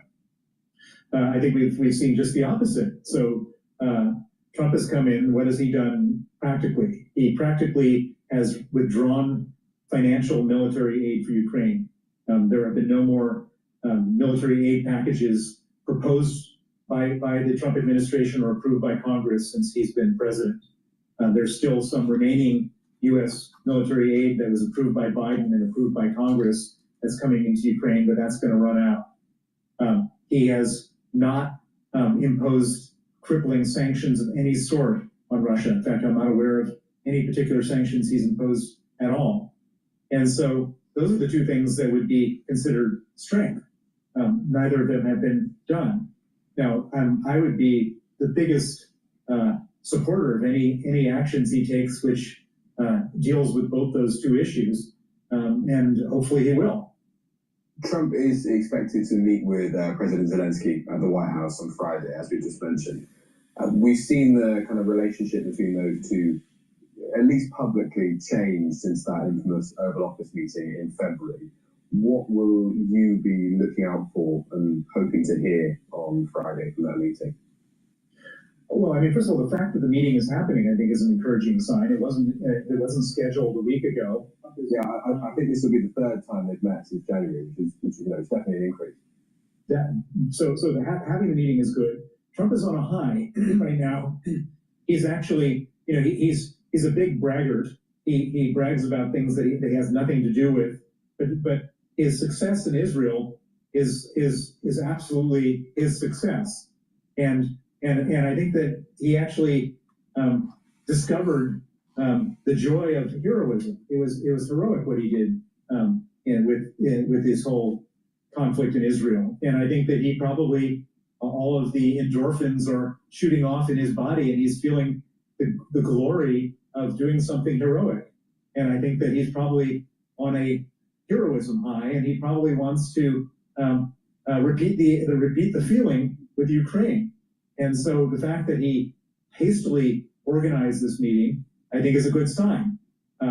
We don't know what's going to be discussed, and it's impossible to really predict because nothing is predictable in the Trump world. But the fact that the meeting is happening is good, and it's happening in a good context because he made these statements at the United Nations, completely changing his views, saying that Ukraine could win the war. That's a lot different than the view that he took at the Oval Office with Zelensky, where he berated him and said, "You have no cards." So we just have to see. But trying to predict what Trump is going to do is a foolish game because he never does. He's the most unpredictable president the United States has ever had, and perhaps that's his that may be his superpower in this situation. If we can't predict it, Putin probably can't predict it. Zelensky can't predict it, but maybe he'll do something which will be helpful to Ukraine, and we just have to hope that that's the case. Yeah, you mentioned that hero narrative. Pluto TV is your home for premium Black entertainment. You bring it on. Check out the Black Collective and stream 19 live channels of your favorite. Yeah, you mentioned that hero narrative. Are you confident that he'll sort of keep that up? Because even if he does make this pivot and is serious about pushing for peace in Ukraine, we can only sort of judge the president on his actions. And in the last week, we've seen, like you said, his great work with brokering that peace deal. But one of the criticisms I think people have raised is that they kind of have this ingrained idea that he won't have the attention to see that through. Or, he's got this deal now, but it will lose interest in a year's time. Are you concerned that that might happen on Ukraine? Well, Trump has the the attention span of a fruit fly, and so in all issues he moves from one thing to the other. But some of these things don't require intense attention at all times. Some of these things require a policy decision. Supply Tomahawks and allow the Ukrainians to use them for whatever purpose. Once that decision has been made, it's not like Donald Trump has to be micromanaging it. If Ukraine needs more resources, perhaps provide a military aid package, approve it, let Congress vote on it, and then it's done. This is not something that requires Trump to be sitting at his desk every night, watching everything that comes through. And so I don't think that it's necessary for him to be detail oriented. He just needs to make some big, bold, supportive decisions, and if he makes those decisions will have an impact. But it does require, specifically with the oil refineries and crippling sanctions, it does require the will of the Western world, right? I mean, people have sort of been calling for these the last 3 years, and we still haven't quite got them yet. Well, on the oil refineries, and just to summarize why it's so important, 8 oil refineries, 2 in China, 4 in India, and 2 in Turkey, basically buy all the Russian oil that's sold out of Russia, and that's adds up to $300 or $400 billion of money for the Russian economy, which is what Putin lives on to fund his war. If we were to tell those refineries not to buy the oil, and you'll be punished and can't do business with the West if you buy that oil, and they don't buy that oil, Putin is out of business. And of course, that's a really powerful argument. It's not something that's Trump's decision alone. It's a decision of the European Union, of the UK, of Canada, Australia, Japan. But if all the allies were to work together on that particular decision, that would end the war, I believe. But what is that reticence? Is it a financial one? Well, the main reason why it hasn't been done so far is that there is a fear, not an insignificant fear, that if Russia is a major supplier of oil to the world, and you tell all the buyers of that oil you can't buy it, that effectively takes a lot of oil off the market, takes a lot of supply off the market, demand is the same, and the oil price goes up. Now, interestingly, if you look at OPEC oil production, in the last few weeks, it's increased a lot. And if you look at the oil price, it's starting to go down. And so I don't know if there's been conversations taking place behind the scenes. I would hope that there would be with the Saudis, with the Emiratis, who are now all partners with America on the Middle East peace, where Trump could be making these demands, and maybe they're actually following through on them. Nobody has indicated why they've increased oil production like they have, but this may be a prelude, hopefully it's a prelude to a strong policy decision to cut off Russia from the oil markets, which would then truly have the effect of putting Putin in an untenable position, and then he'd have to negotiate a ceasefire. you said an untenable position. Is that, in your mind, the only sort of proven way to help him negotiate? Well, there's two things. One is giving Ukraine offensive weapons so that they can pummel Russia's economy and military capacity, and two is to take away the money that Russia has to conduct its war. If you do those two things in parallel and effectively, then Putin will be in a position where he's not pounding his chest and saying, I can carry on into perpetuity on this. And the time is limited for us because we're living in a world of democracies. Putin's not he's not a democratically elected leader. He's a dictator. And so he doesn't have to worry about midterms and the next elections and so on. Whereas in all of our countries in the West, all of us supporters of Ukraine, we have all sorts of things to worry about. We have in France, I think we're on our fourth government, and Marine Le Pen, who's funded by the Russians, is waiting in the wings. In Germany, you have the AfD, again, a pro-Russian party with the most votes. You've got a Czech prime minister who's just come in, who's who's anti-NATO, may not be pro-Russia, but anti-support for Ukraine. You've got Dutch parliamentary elections where you have Geert Wilders, who's a far-right person. And so you've got a lot of stuff going on our side, which, one or two of these things could end up changing the course of how the West supports Ukraine. And so time is not on our side, and we need to give the Ukrainians enough so that time is not on Putin's side either. But would you have said, though, when Trump took office for the first time, I don't think we can necessarily say that he was pro-Russia, but he was a little bit more reticent on Ukraine. And yet the longer that he's sort of been dealing with both countries, he's found it so difficult to deal with the Kremlin. We've seen that shift, position shift from him. That's absolutely the case. And I can remember everyone was panicking about Giorgia Meloni, saying, well, she comes from a right-wing party and her coalition partners are this guy Salvini, who is pictured in Moscow allegedly taking money from Russian sources. But she's turned out to be one of the best prime ministers in Europe when it comes to supporting Ukraine and being tough on Russia. So it's very difficult to predict too much, but we've also seen how damaging it can be. Look at what Viktor Orban has been doing in the European Union. He's the prime minister of Hungary, and he's using Hungary's position in the European Union to veto all sorts of policies towards Ukraine. Hungary's population is 1% of the EU population, but he's effectively got a veto over all sorts of decisions in the EU. And so that's the fear that I have and many other people have about all these different right-wing candidates. Perhaps most of them will actually turn out to be okay, but all it takes is one or two of them, and life could be very difficult for all of us if they veto policies that help Ukraine finally win this war. I just want to ask, Ask has a vision to ensure that healthcare is a basic human right, irrespective of where someone might live. I just want to ask if there's a danger to extrapolate too much from the work that Donald Trump has done on the Gaza peace plan in the last sort of week and a half. Because we know, in that situation is kind of unique in that we know that the US and Israel are very close allies, while also Hamas was in a situation where they had reason to stop the destruction that we were seeing in Gaza. With Russia and Ukraine at the moment, is there a will to end that war? No, there's no will. So Putin needs the war in order to stay in power. If he's not in power, he ends up going to jail, losing his money, and probably dying. So for him, he needs the war to stay in power. And the only reason that he would ever stop the war is if it's just going so catastrophically that he thinks he's going to lose power by staying in the war. And Ukrainians have to fight this war because, as painful as the war is, it's a lot less painful than Russian occupation. And why is Russian occupation so bad?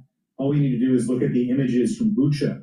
This was an occupied city near Kiev that was then freed. And what we saw in Bucha was that every woman in Bucha was raped, and the men were herded together tied behind their backs, tortured, and then shot in the back of the head. And then the children were all kidnapped and taken to Russia. And so for the Ukrainians, no matter how painful war is, and how terrible it is, and the terrorism that goes on every day, it's infinitely better than Russian occupation. So there's no chance that the Ukrainians are going to surrender, and there's no chance that Putin is going to stop the war unless he thinks being in the war is riskier for him personally than not being at war. And he's not gotten there yet. And none of this is going to be because Trump and Putin are, quote, friends. This is going to be because there's so much pressure on Putin that he has no choice. He only responds to a boot on the throat, and that's what we have to do now. So the Gaza peace plan was, an incredibly difficult piece of diplomacy.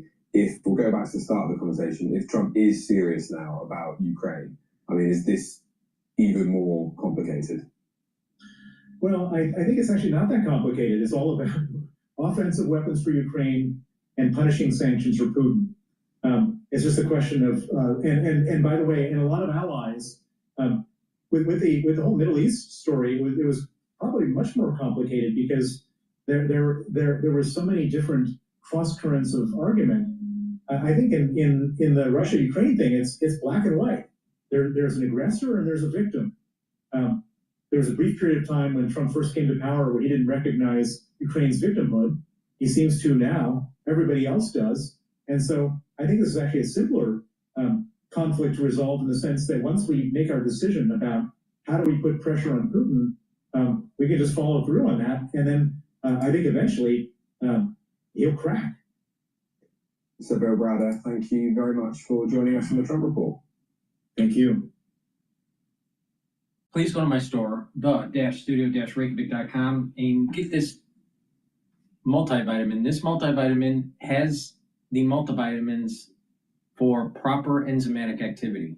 They are cofactors that will attach to the enzyme, change the conformation, and that enzyme will perform more efficiently. Your cells will perform more efficiently.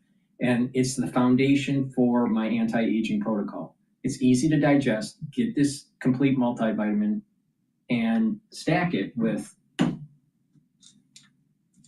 probiotics. Now, I have two types of probiotics. You can get the powdered version or the VeggieCat version. Both are very high quality, and by taking a good probiotic, you're going to have a better gut biome. You're going to have a better immune system at the gut level. You're going to have better communication between your gut and your liver and your gut and your brain. You'll have better skin over time, and your brain function will improve. Because with a good gut biome, you're actually going to sleep better. And by sleeping better and having those REM cycles and deep sleep cycles, you're going to be able to consolidate memory, detoxify your central nervous system, and you'll be well rested.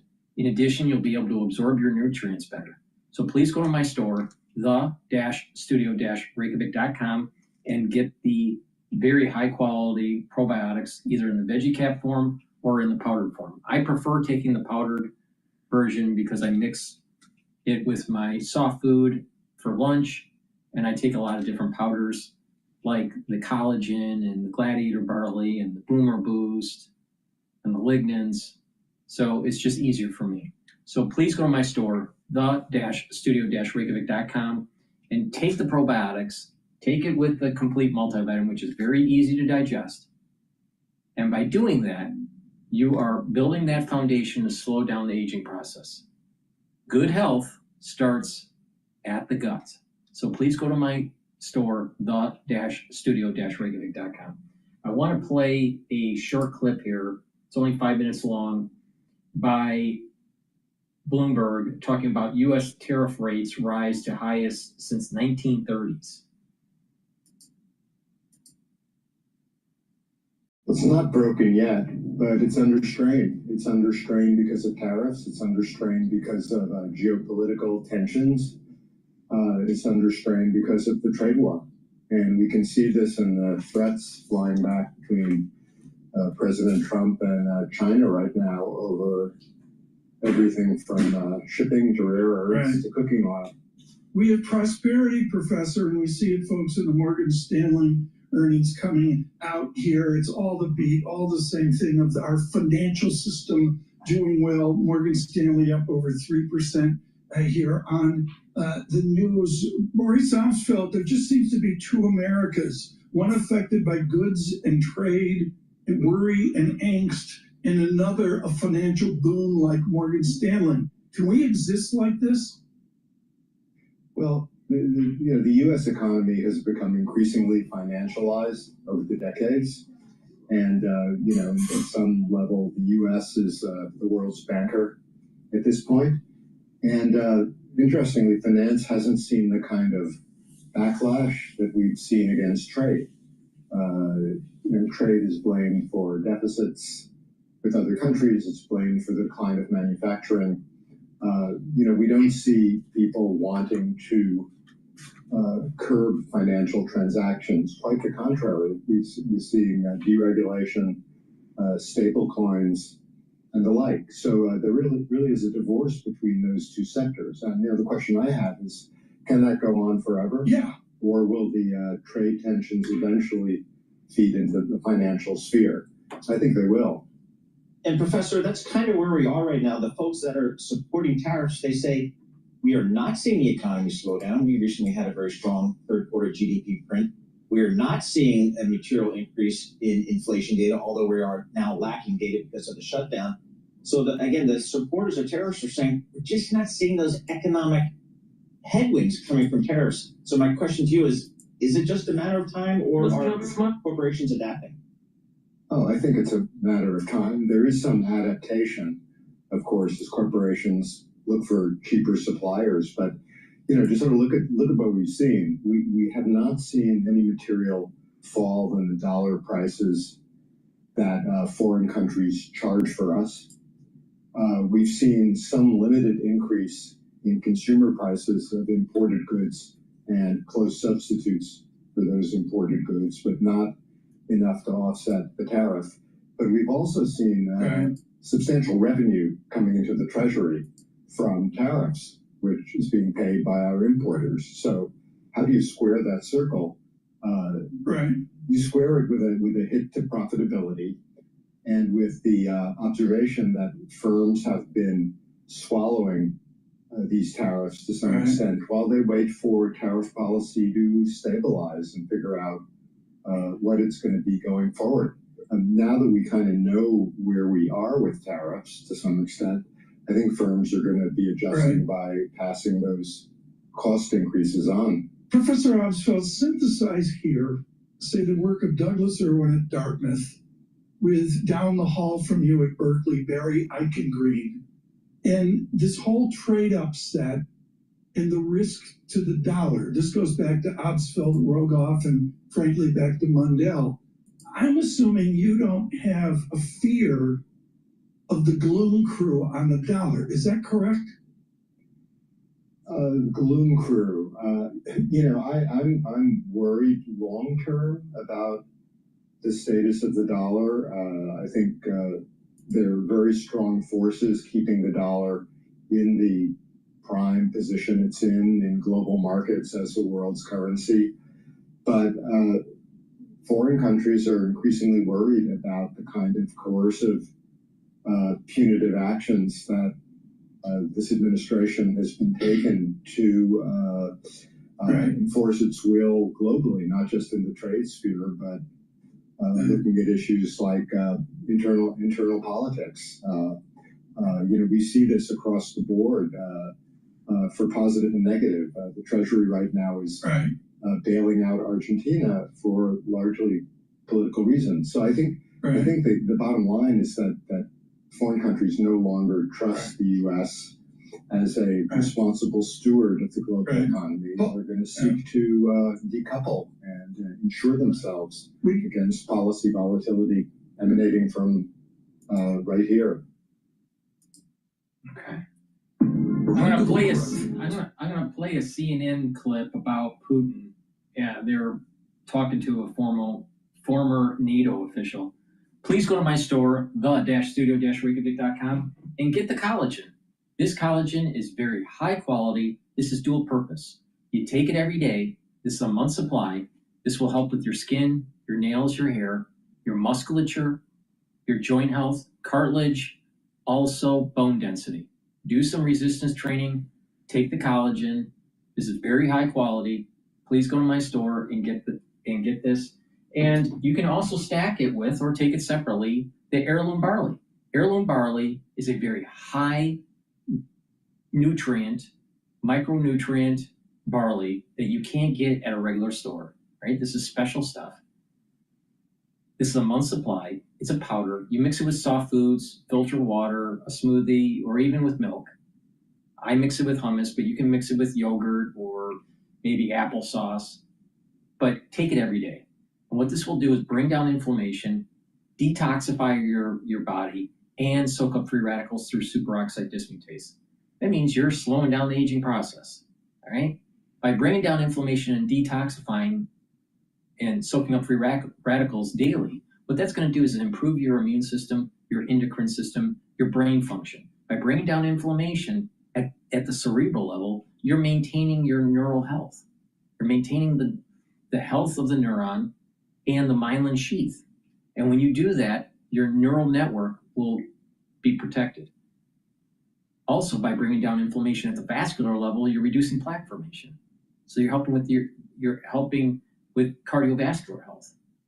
So please go to my store, get the heirloom barley, bring down the inflammation, soak up those free radicals, and detoxify your body. And a great stack would be to take the heirloom barley with the collagen. So you're helping with your skin, you're helping with your musculature, you're helping with your joint health, you're helping with the bone structure, you're helping with your immune system and endocrine system. So please go to my store, the-studio-reykjavik.com. Make sure you use discount 5. It's all caps, discount the number 5. Go to my store, the-studio-reykjavik.com. The link is in the description of this video and all my videos. All right, let's play this CNN video here.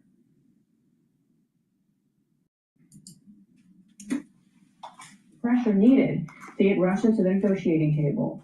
Let's bring in former NATO Deputy Secretary General Rose Mueller. She is joining us now live from California. Rosa, it is good to see you. So President Trump is coming off of what he's described as a peace victory in Gaza, and he's using, in his words, the same model to try to bring this war in Ukraine to an end. Is that a valid analogy in your view that he's making? Whatever went into the actions that got to that ceasefire in Gaza can be done now in Ukraine. He certainly had to pressure the leader of Israel, Mr. Netanyahu, to get this solution, the ceasefire in Gaza. So I think he's looking to apply some tough pressure on Vladimir Putin. The question is how best to do it. The Russians have discounted, as you just heard, the Tomahawk as being, not a game changer in the war. On the other hand, it is a step in the direction of supplying a bigger and more capable weapon than the U.S. has supplied up to this point. So is this the way to do it? I'm not sure. There could be other inducements that the president may try on Vladimir Putin, such as opening up more economic opportunities. Those kinds of things have been very attractive to Putin in the past. So I don't think it's going to be a kind of unilayered response. Economic opportunities, you mean sort of a carrot approach that you stop this war and we can have further economic ties after the fact, or in the interim as well? No, I don't want to say in the interim. I do think that it would be a carrot offer to get the war over with. The president greeted, Putin in Alaska at the end of the summer, and there was a big coup men along on that trip, and Putin, I know, was hoping to get some business opportunities, at least in the talking phase. So I do understand that Mr. Trump has that in his mind as well. It's a classic diplomatic approach, right? The carrot and the stick.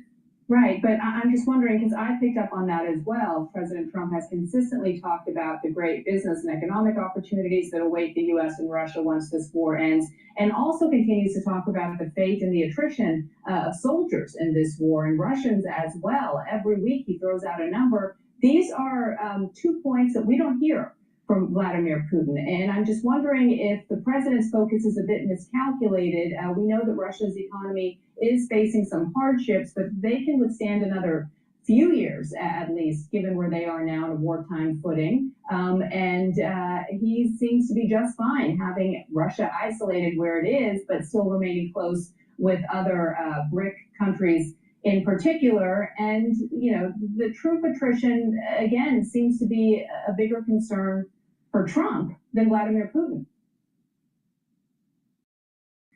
Yeah.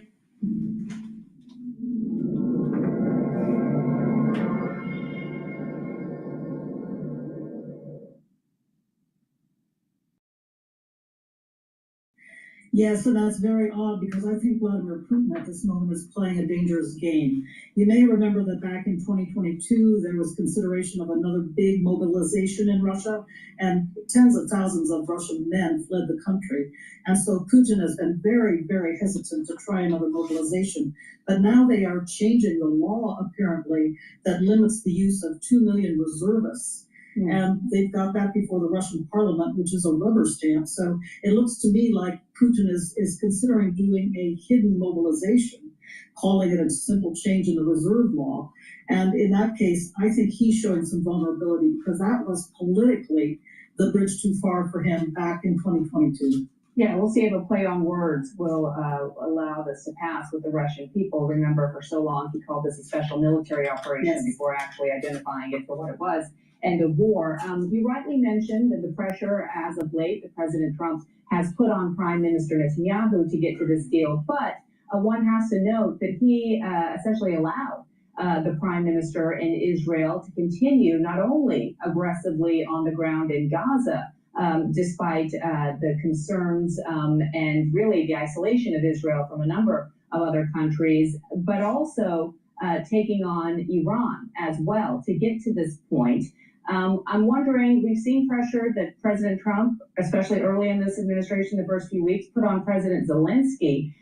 Do you think that to get to a ceasefire anywhere near where we saw in Gaza, he should also perhaps start allowing President Zelensky to do a bit more before he then attempts to rein him in, if he does have that oversight over him in the way that he doesn't over Putin?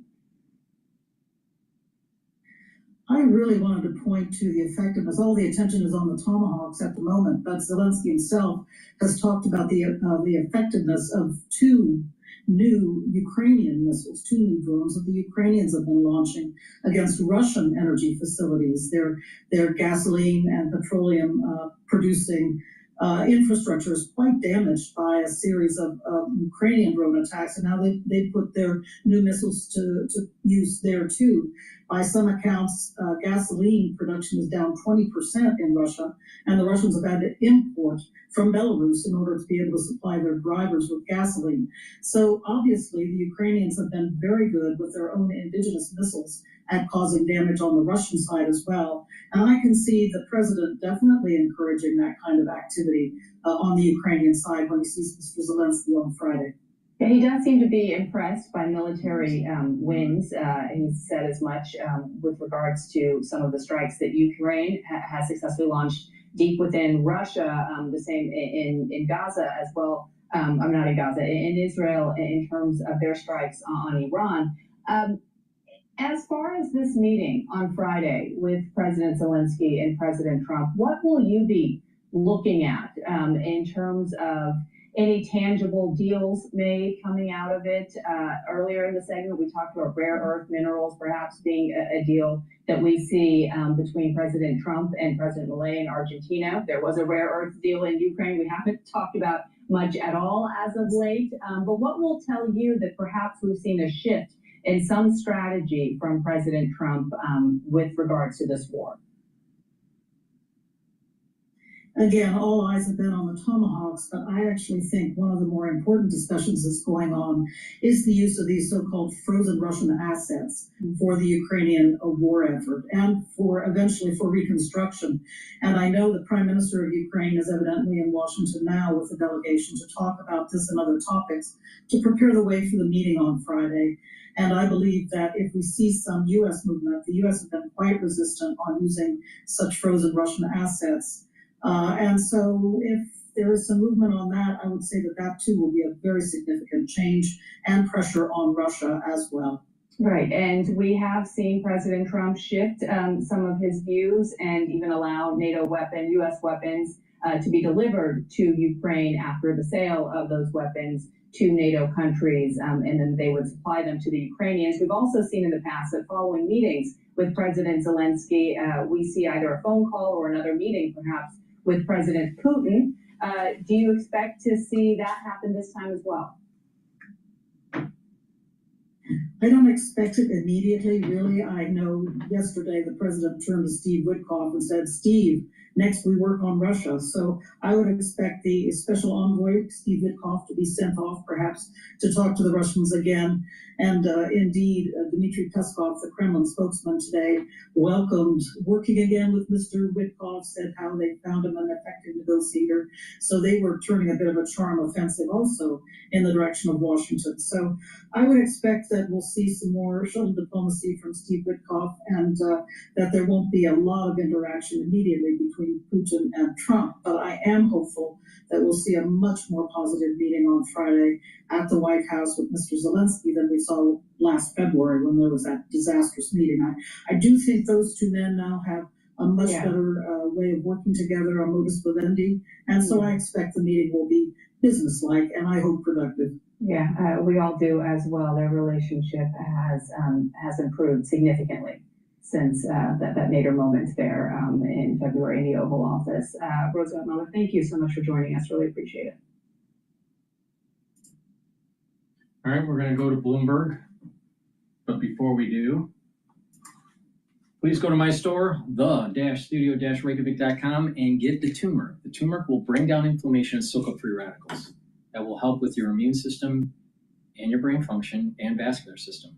Lignans helps with your immune system, your endocrine system, brings down inflammation, soaks up free radicals. Very important for bringing down that inflammation, helps that cerebral system, helps that vascular system, helps the immune system. And ashwagandha root helps you to control your cortisol levels and your blood glucose levels. That will bring down the inflammatory response of high levels of sugar in your blood. When you have high levels of sugar in your blood, it causes an inflammation cascade that leads to plaque formation. You don't want that. So you want to control your blood glucose levels. And by controlling your cortisol levels, you're helping your immune system.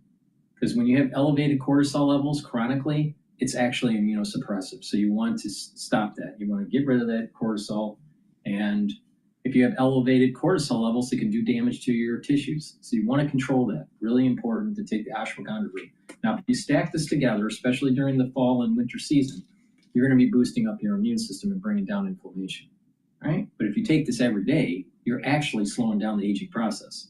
So please go to my store, the-studio-reykjavik.com, stack the turmeric, the lignans, and the ashwagandha together. It's a very powerful stack to boost up that immune system, help with your cardiovascular system, help with your brain function. It's going to protect those neurons because it's bringing down inflammation at the cerebral level. And by doing that, you're slowing down the aging process. Because when you bring down inflammation and you're soaking up free radicals and you do that regularly, you are allowing your body to heal. So please go to my store, the-studio-reykjavik.com. Use discount 5 and you get $5 off any order.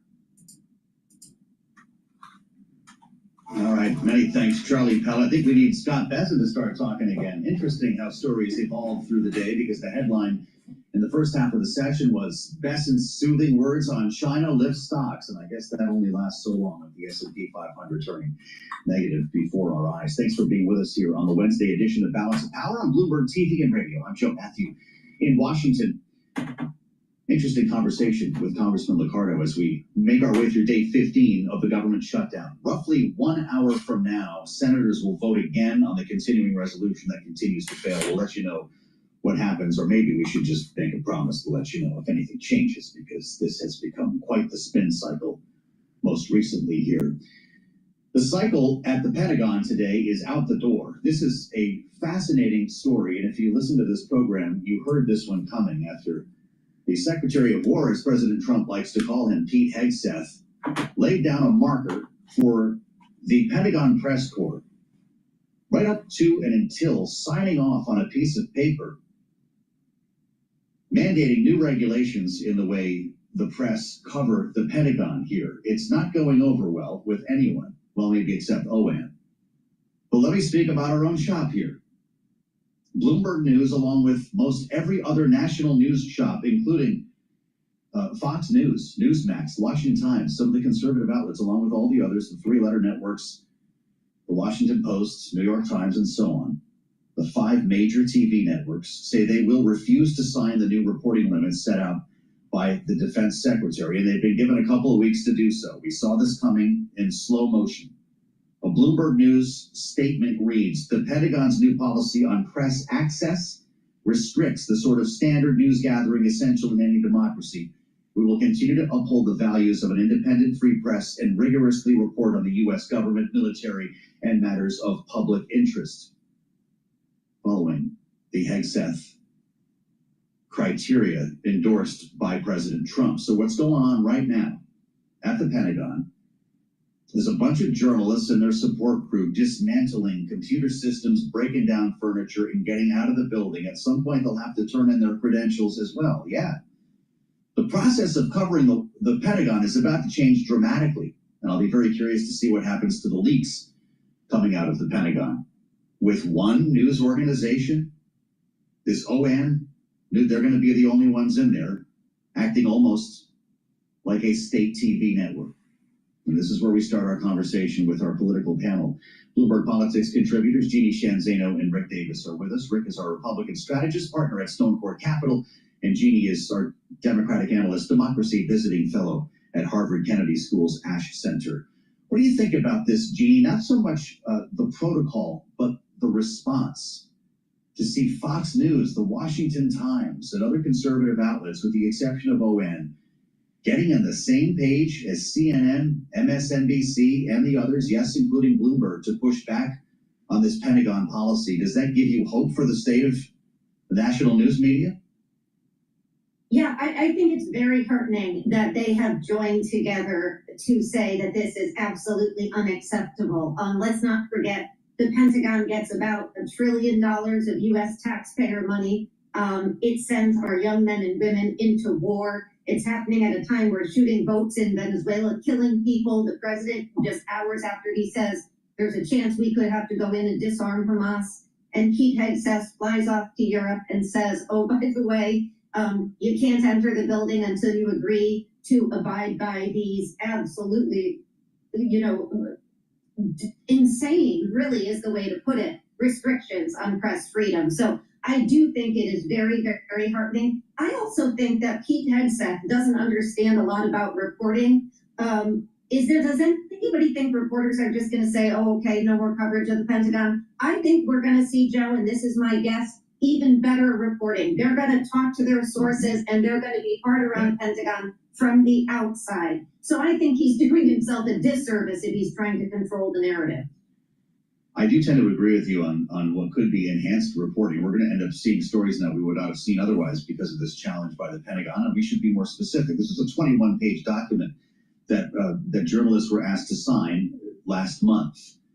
As we report, one of the most concerning elements is a line barring journalists. This is the heart of the policy. Barring journalists from reporting classified and even some unclassified information without the permission of the Pentagon. That's what would change here. You would have to get essentially the secretary to sign off on your story before it goes out. And the secretary doesn't work for any newsroom. He did used to work, of course, for Fox News, which is, by the way, packing up its bags right now and getting out of the correspondence corridor, as it's called. This goes back to the years just after World War II.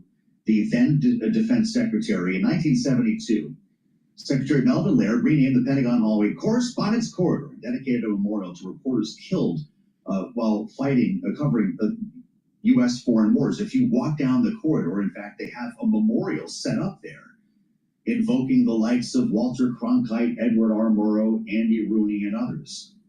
What do you think about this, Rick? You spent more time in the Pentagon than most civilians due to your career here in Washington, and I know you're very familiar with some of the top brass, or you have been. You prepared them for confirmation hearings.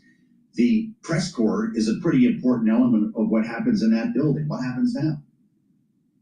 Well, as you pointed out, it's going to be a new question on all the confirmation hearings that are coming up. So they better be prepared to defend the policy being made by the Secretary of War in front of Congress, because this is going to be an issue. And look, there's always been tension, in reporting at the Pentagon. There are a lot of reasons to keep certain plans and activities confidential.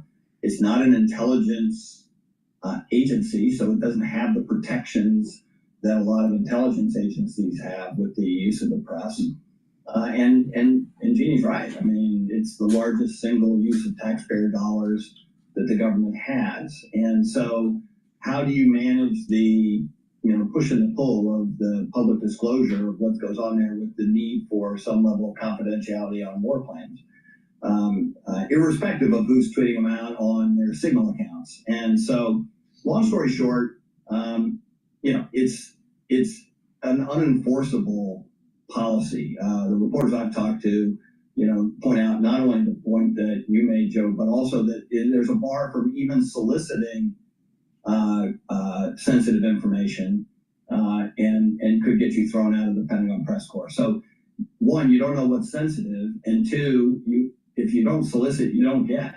You got to ask the questions, and so it's obviously an extreme situation, and I am not surprised that there's been a walkout, because the Pentagon press corps has been heralded as one of the greatest institutions inside and outside of government, and as you point out, people have given their lives for this coverage. So if Pete Hegseth thinks he's going to make some progress here, he better look at revising this policy, because these journalists know what they have, and they're not going to lose it. Yeah, well, that was very well put. We remember what Pete Hegseth had to say to the media briefing following our strikes against Iran, Jeannie. That was a massive, here's what you should be talking about kind of speech, as some reporters were questioning whether Iranian nuclear sites were totally obliterated, as the secretary and as the president had said. Well, what's going to happen in the Pentagon briefings now? I was talking to producer James about this earlier. Are you going to have one chair with ON sitting in it? What's the point of even disseminating information? That's absolutely right. I really hope that we are able to see the pictures of this and get the feed, because it will be very, very good to watch. The reality is Pete Hegseth has missed the mark that Donald Trump understands, and I'm surprised Donald Trump isn't pulling him in. You know the old adage, keep your friends close and your enemies closer? If he really thinks the press corps are his enemies, keep them close like Donald Trump does. He has no trouble answering questions all day. I think the reason why they're doing this is they're trying to reduce leaks and stop the generals from complaining about the restructuring that Hegseth is instituting. If you're canceling programs, if you are getting rid of generals that are no longer needed or out of shape, don't you think that the military brass, don't you think their underlings will be complaining? Of course. So instead of having the Pentagon be a bunch of individuals running to the press that's roaming the hallways of the Pentagon, writing stories about how the generals are upset that one, program's being canceled, and, that there's a restructuring of the army or whatever. He wants to control the narrative. There is nothing wrong with that. There's literally nothing wrong with that, because the Pentagon has been wasting American taxpaying dollars for too many decades. Secondly, we're going to war with China. Wake up. Wake up. We are starting to get our house in order economically, politically, and also militarily for a war in the Pacific.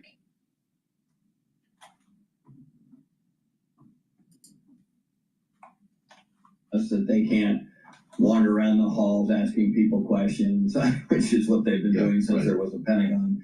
And so now he's got to sit down with a group and say, okay, what is it that I can do to meet my needs for confidentiality, which is an issue inside the Pentagon, and make it, accessible to you and your First Amendment protections. And there's a deal there to be done.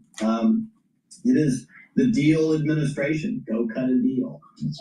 And well, here we go. I think Donald Trump would appreciate that. And just yesterday he talked about moving the press corps out of the White House. Just behold that for a minute, because we've heard that story before too. Rick Davis and Jeannie Shantano, Bloomberg Politics contributors, great insights. Thank you for the panel. Maybe this will change. Christopher Smart is on. Please go to my store, the-studio-reykjavik.com, and get the C60. C60 is 1,000 times stronger than vitamin C. You take a teaspoon a day, every day, preferably on an empty stomach in the morning. But take it every day, teaspoon a day. You can get it in avocado, extra virgin olive oil, or MCT coconut oil. Now, C60 has to be in an oil because it's lipid soluble for proper absorption. You can get it in a 2 ounce, a 4 ounce, or an 8 ounce configuration. It is cheaper per ounce if you buy the higher ounce configuration. And what C60 does is it'll soak up free radicals. And when you soak up free radicals, you're reducing stress in the cell, in your extracellular matrix, and also at your vascular level. And when you're soaking up those free radicals at the vascular level, you're reducing plaque formation, because free radicals are needed to oxidize LDL. And when you have oxidized LDL, you're increasing plaque in your arteries. You don't want that, all right? So you need to soak up the free radicals to prevent the oxidized LDL. Secondly, if you soak up free radicals at the cerebral level, at the neural level, then what you're doing is you're reducing the stress on the neuron, and you're maintaining the myelin sheath. You're helping the mitochondria of the neuron, so you have more ATP, and the neuron will be able to fire those neurotransmitters. When the neurons are performing better, over time, what's going to happen is you're going to have better neuroplasticity. So you're going to be thinking better, and you'll have better memory. At the cellular and tissue level of the rest of your body, your cells will perform better because your mitochondria in those cells will be healthier. It's going to be soaking up those free radicals. The C60 will soak up those free radicals, boost up the health of the mitochondria. You'll have more ATP, and the cells will perform better. If the cells are performing better in different tissues, the organ systems are going to perform better. This will help with your immune system. This will help with your endocrine system, your glands. Very important. Within 2 months of taking C60, you're going to notice the effects. You're going to have more energy, and you'll feel that your body is healing. After a year, you're going to visibly notice a difference in the mirror. You'll notice that you look younger. Why? Because your immune system and endocrine system is getting better. Your metabolism is better. You have more energy. Your cells are working properly. Your brain function is working better. The basal layer of your skin will be healthier. And that's where your new skin cells are produced. C60 improves your basal layer. And when you do that, you're actually looking younger. I've been taking C60 since 2016, every day. Please go to my store, the-studio-reykjavik.com, and get the C60, and that's part of your anti-aging protocol, but there's a benefit. It's not just slowing down the aging process. This thing's helping to boost up your immune system and help with your endocrine system and your other organ systems. Very important to take every day. Please go to my store, use discount 5 on any order, you get $5 off. It's all caps, discount, and then the number 5, and it's $5 off. Please go to my store, the-studio-reykjavik.com, and get the great products that I offer. If you follow my advice and take these supplements and you stack them a certain way, like I've been saying throughout this transmission, you're going to get the max benefit. Because it's not about just taking one supplement, it's about how you stack them together. And it's a holistic approach. Proper diet, proper exercise. Do some resistance training. Do some cardio. Do some stretching and balancing exercises. Why? Because by doing stretching and balancing exercises, you're actually activating the cerebellum. And when you activate the cerebellum, you're improving your gait, you're improving your coordination, your balance. And that's something that starts to wither away when you get older. Well, the more robust it is, the more you activate it, the longer it will stay healthy. Learning new things, having some spirituality or mindfulness, that will help you to get into parasympathetic mode, and that way your body is more calm, not so stressed out. So if you approach this holistically with the proper supplementation, you're going to slow down the aging process. Please go to my store, the-studio-reykjavik.com, and get healthy in 2025. Thank you for listening and have a nice day.